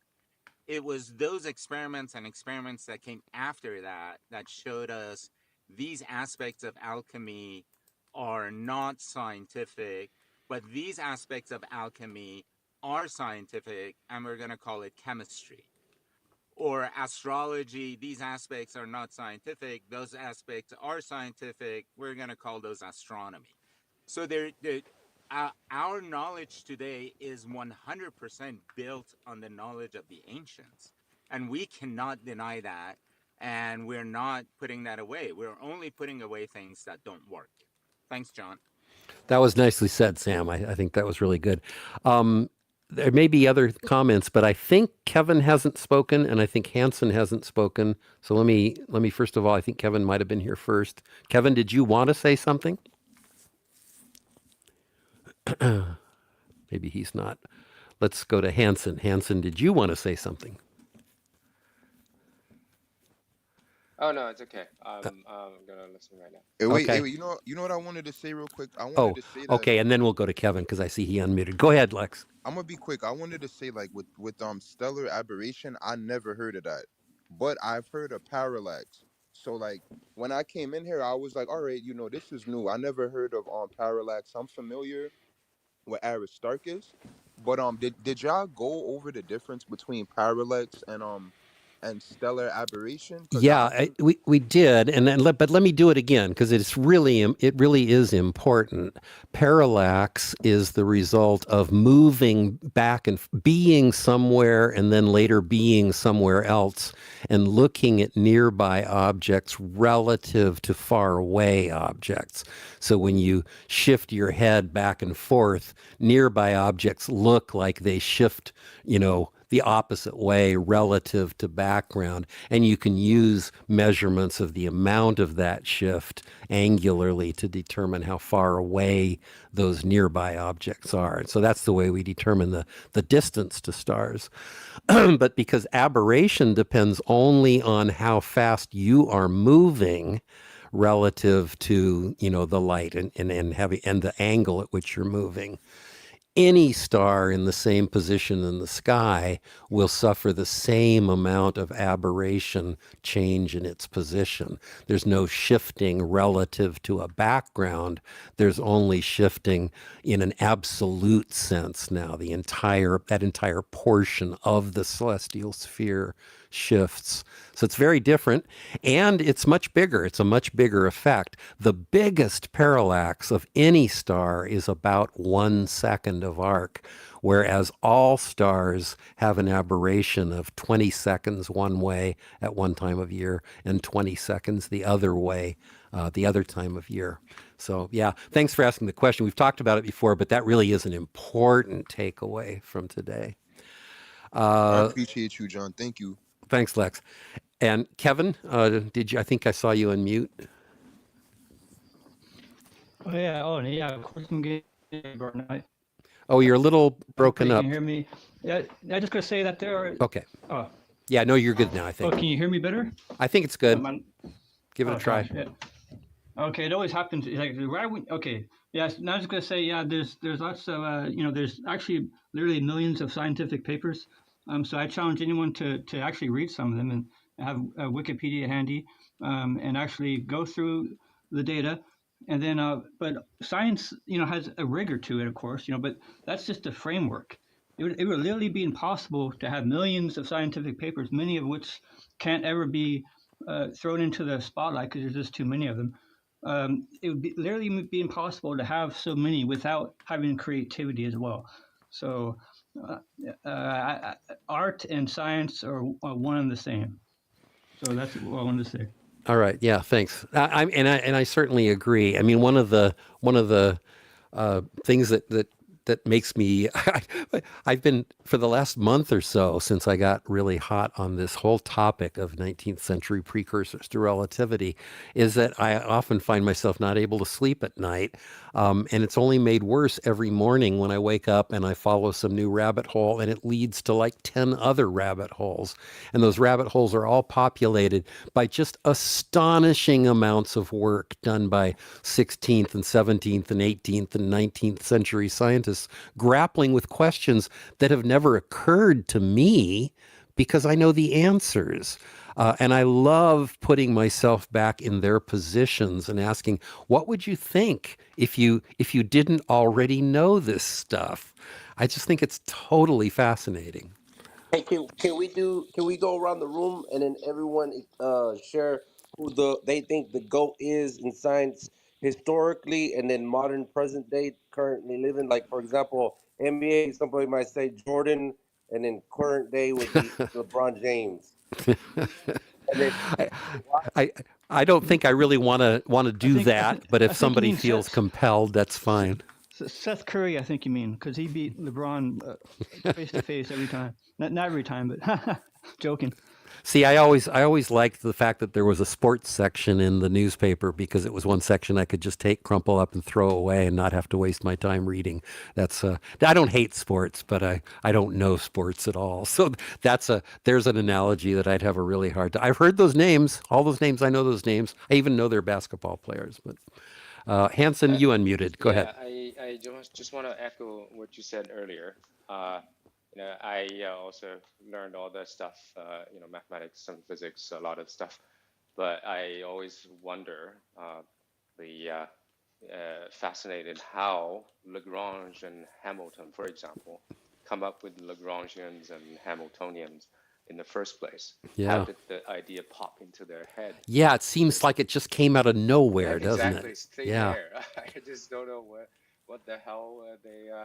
Some kind of angels or what a devil made a deal with them and just dropped the idea into their head. Yeah. So you think the invention of calculus was just fine, but then when we had differential equations, we need a devil now.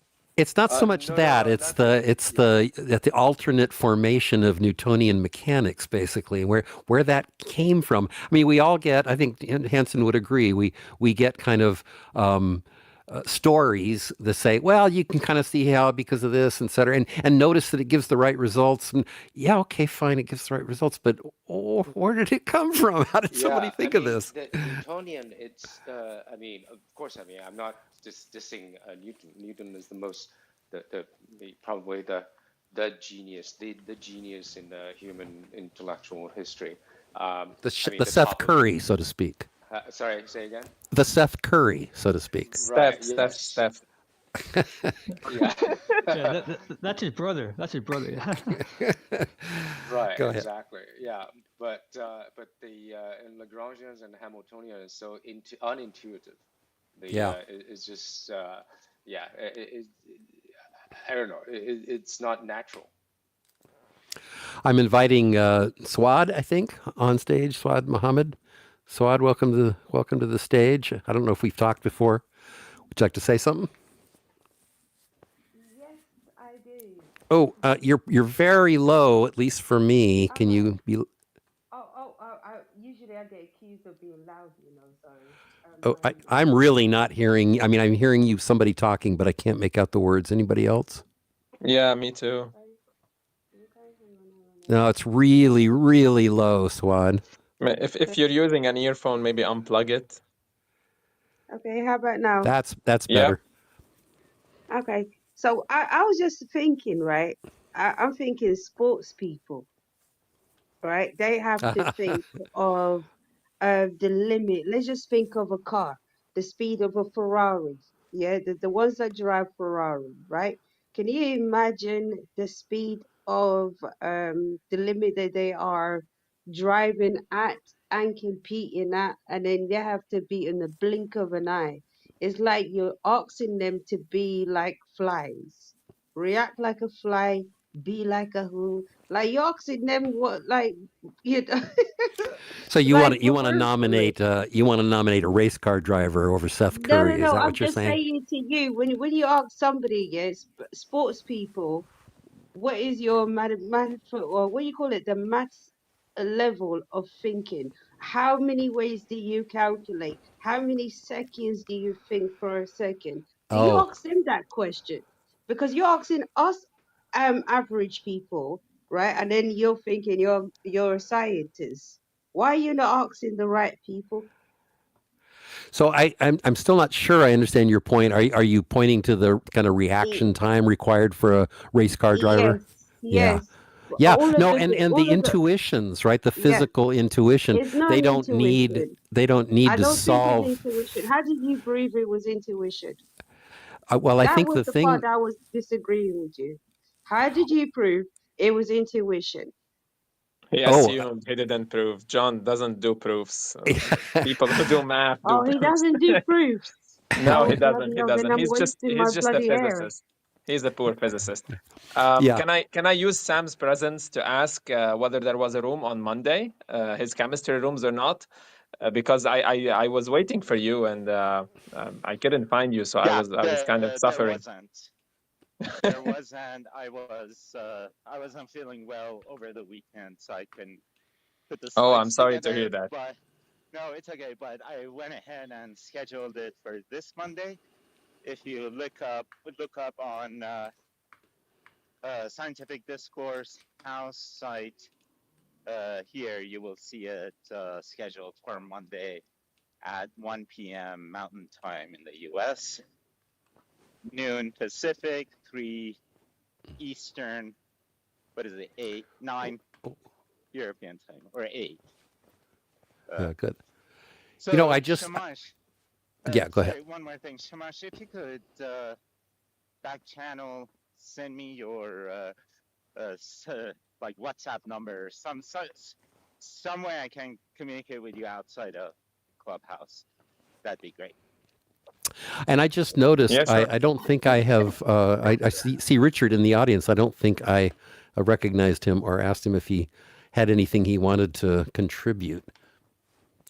Oh, well, I was just going to ask if I could make a You special guys have request. No, not answered hold my on a second, question, Swad. but I like how you guys moved on. I like that. That was Oh, smooth.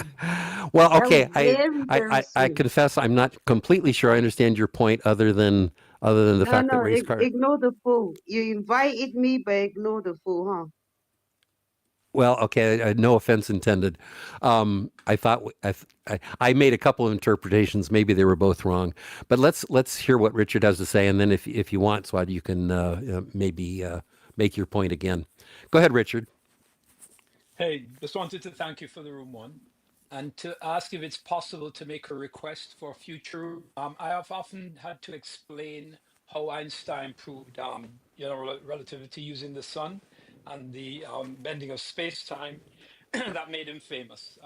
It was possible. I think it was, is it Eddington experiment? If Yeah. I'm quoting it correctly. Yeah.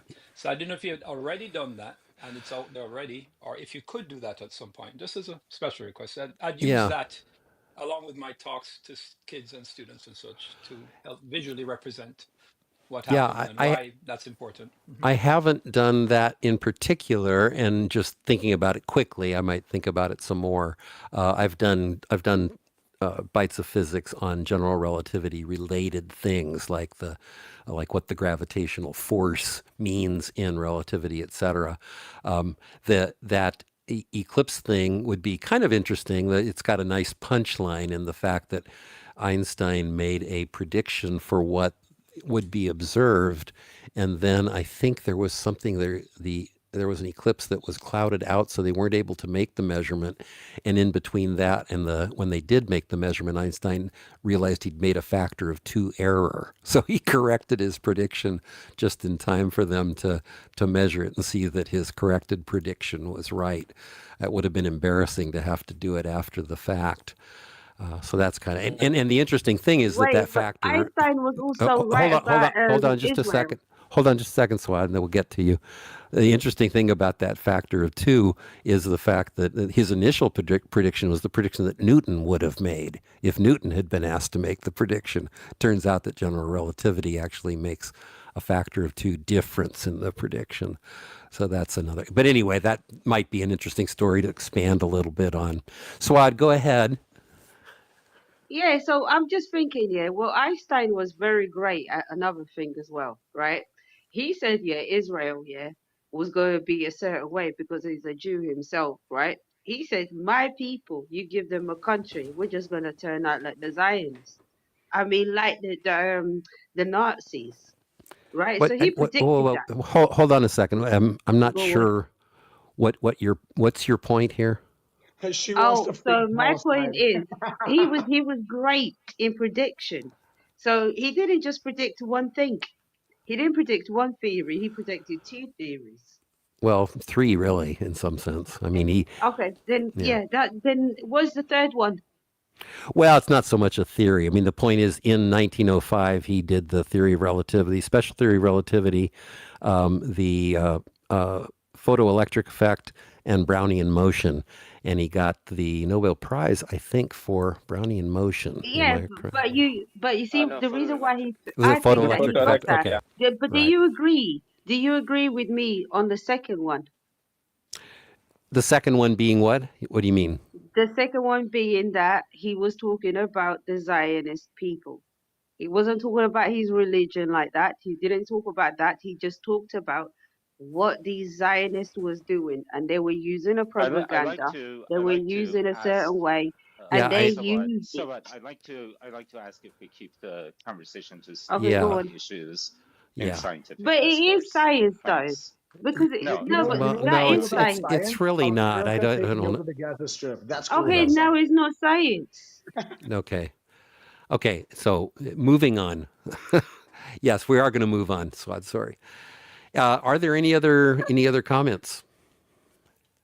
So would you say Neil Tyson is he the LeBron or Steph Curry of today in science, or who's the Steph Curry of today in science? Well, it's not Neil deGrasse Tyson, I guarantee you. Neil deGrasse Tyson is a good popularizer, but he's very, very low on the ladder of research scientists.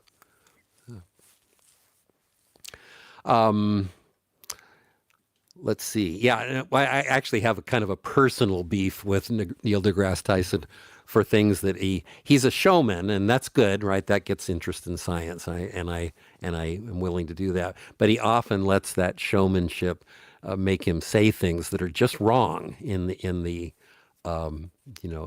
interests of trying to make a point. Like he'll say something like, he'll take a picture of Felix Baumgartner, who jumped out of a balloon at 130,000 feet and fell to earth and then parachuted. And those pictures show this radical curve to the horizon, and a lot of in the flat Earth, globe Earth debate as it is, a lot of people look at that and say, wow, look at that horizon, look at how curved it is. And the fact is, it doesn't look that curved. It's taken with a fisheye But you lens. It don't makes go it. up Now, hold there. on a second, But you Swat. I'm don't go talking. up there, Swat, I'm Johnny. sorry, I'm talking.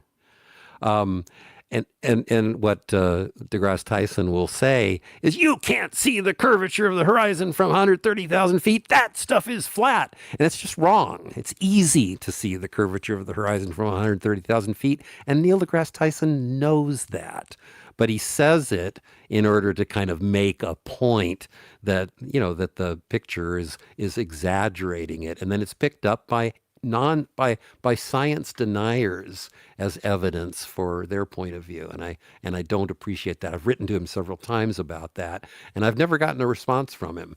I think he owes the community a some kind of an apology and correction. Not apology maybe, but at least a correction for that, and he's never issued one. So I have a kind of a personal beef with him on that. What do you think of Margaret Gilder, John? Of who? Margaret J. Gilder, American astrophysicist. Oh, what's the last name? I don't know that I know. Oh, Geller or Giller, Geller. Yeah, Geller. Oh, what is she known for? Oh, she works at the Center for Astrophysics, Harvard, Smithsonian. Oh, does she do YouTube things too, or something? It might be. Well, she developed and applied techniques for measuring distribution of matter in the cosmos, studied the interactions between galaxies and their surroundings, and create groundbreaking maps of the local universe. And she says current main scientific interests include Smithsonian hectospec lensing survey shells, a project that she directs and which employs the gravitational lensing phenomena to map the distribution of the enigmatic pervasive dark matter in the cosmos. Yeah. No, I'm looking at her Wikipedia entry. I mean, she looks like she's definitely a real scientist. I would say, much more of a research scientist than deGrasse Tyson is. But I have not. I confess, my bad. I had not heard of her. There's lots of people doing that kind of work, and I don't know. You see, this is what amazes me, John. How come, you can call me a fake scientist, but did I say science that? is Yeah, this based girl's on a troll. question. No, I'm not trolling him. I swear to God, I'm Why asking him don't a you real just shut the question. fuck up and listen to the goddamn lecture? Why don't you get the fuck out of here, bro? Text No, him. Text hold him on, and You hold, don't hold need on, to Jacob. go. We don't. I'm sorry, Jacob. Just Oh, we Jacob, we can have handle moderators ourselves. here. Yeah, Thank you. yeah.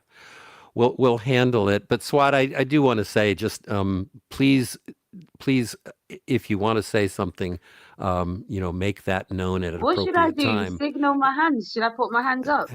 why are you always going to interrupt the conversation? Hold on, Jacob. No, Jacob, I think I'm going to start moving people to the audience. Not because they've done anything, particularly egregious, but I don't want the what we're talking about to be disrupted. We're talking about science, and if we can keep our minds on that, we'll be fine. And I think we are moving toward the end. So if you do have something to say related to the topic today, or, even if peripherally related, but at least hopefully related, now's your chance. Anybody down in the audience, if you want, well, raise your hand. Last chance for that as well. Well, I was going to also add that she's also in charge of the HectoMap project, which uses massive databases of data to map galaxy clusters and subsequently helps us comprehend how these systems evolve over the course of the universe's history. She's also looking into the ramifications of discovery of hypervelocity stars. So I'm curious to know why you single her out in particular. Is it for one of those specific things that you're particularly interested in? Oh no, I just gave an example. Uh-huh. She asked for an example, so I gave it. Actually, it doesn't matter that she's female, but I just wanted to give a good example of a great scientist living today. Well, And it looks to me like you're right. and is any of her work like affecting mass majority of people's lives or no? that's always a more difficult question, right? Things what we know, I think it's fair to say I'm willing to lean on kind of the classic answer that science has in innumerable, completely unexpected ways impacted our lives, for the better or for the worse. Yeah, yeah. I mean, yeah, yeah. Dark matter is definitely a big thing in science right now. So yes, yes, what she is researching will affect our lives in ways we're not sure of yet. We can't say we know everything. Yeah, there's no way I think to anybody who would suggest that dark matter is going to have some specific, utility. I I think is probably speaking out of their ass at this point. But that's not scientists don't care, right? I mean, the point is to understand nature, and if the public doesn't want to support that research, of course, it can make that choice.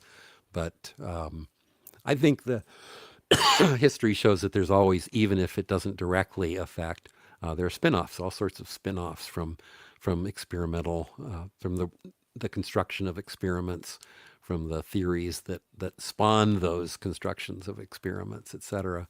That it's hard. It's always hard to know. I mean, I don't really feel like being an apologist for science. I don't think it needs my apologies. Yeah, I mean, you can pick out any discipline, actually, any fact you want, and say it has nothing to do with anything else, and that would be wrong. But, so, anyways.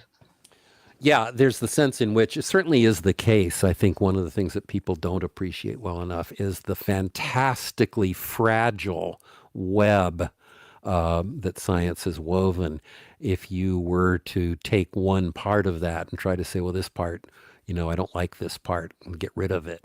Well, you can't do that without having effects kind of on everything else, because everything forms a kind of a seamless whole. And it might seem like that's kind of convenient, but what it really is it's making the structure more and more fragile, more and more more and more vulnerable to being demolished. The fact that science is such an incredible web at this point, and despite all of the vulnerability that comes with that, continues to advance, to me, says that it's on some kind of a right track.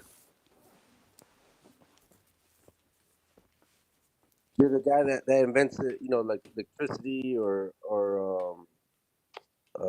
what is it, the combustion engine, or did they really rely on a lot of the theories from previous generations, or did they just figure something out that impacted the world? Yeah, well, I mean, I think you can look at the internal combustion engine, and you don't really have to know anything other than the fact that if you, light a match to a mixture of gasoline and oxygen, you're going to have an explosion.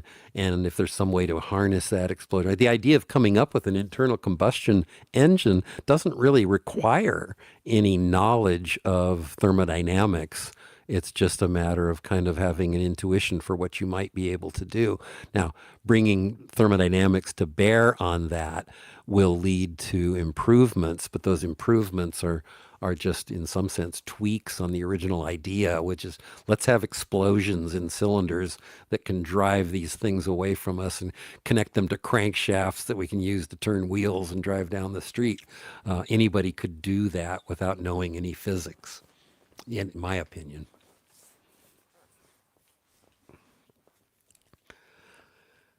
Okay, yeah, let's wrap this up. I am going to unless somebody screams right now, I'm going to move towards playing us off and out. It's been a fun day, and I hope this was interesting. I think we had pretty good attendance today, even despite the fact that I did go through a lot of background. There won't be the background in the future ones. We will continue forward, and as I say, this will be certainly at least another couple parts, maybe more than that. I'll see. I'm going to try to take little chunks as we go forward, and they'll be kind of historically based chunks. But we will end when we get to 1905. So thanks for coming, everybody, and we will hopefully see you next week.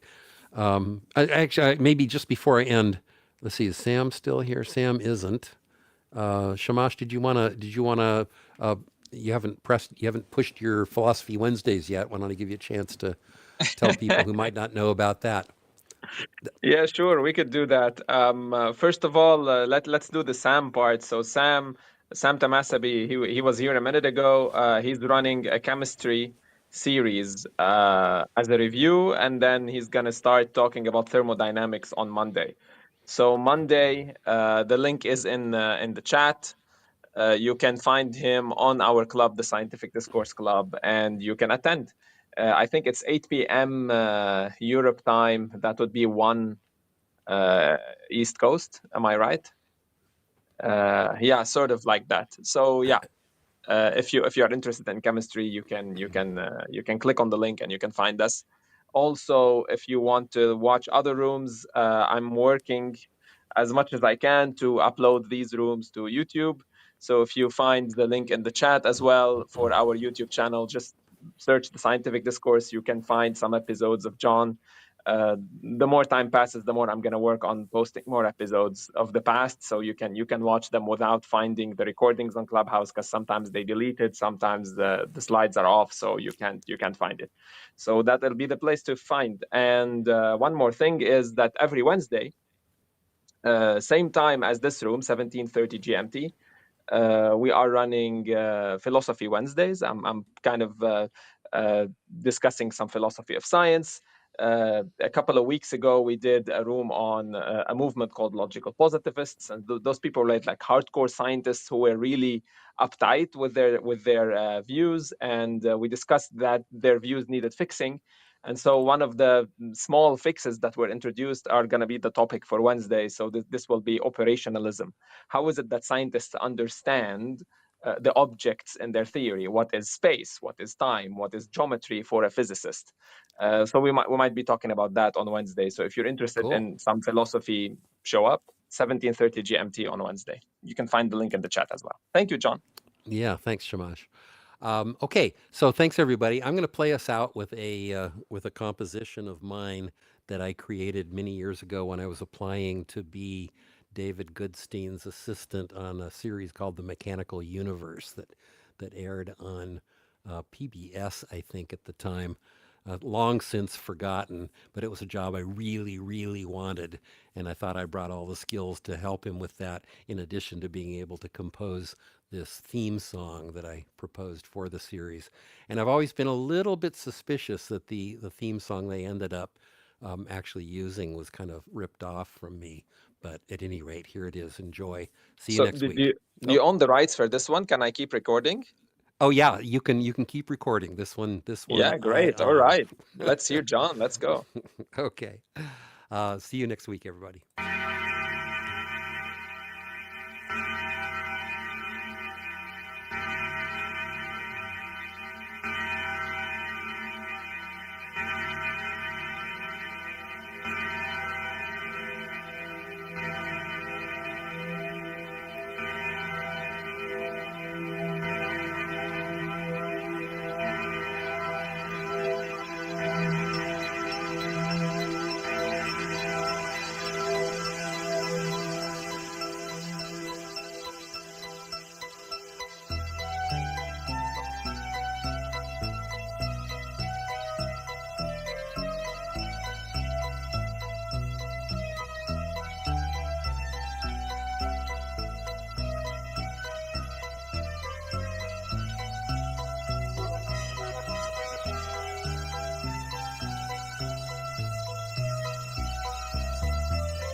It followed from the special theory of relativity that mass and energy are but different manifestations That's the same thing. I'd like to say thank you on behalf of the group and ourselves. I hope we pass the audition.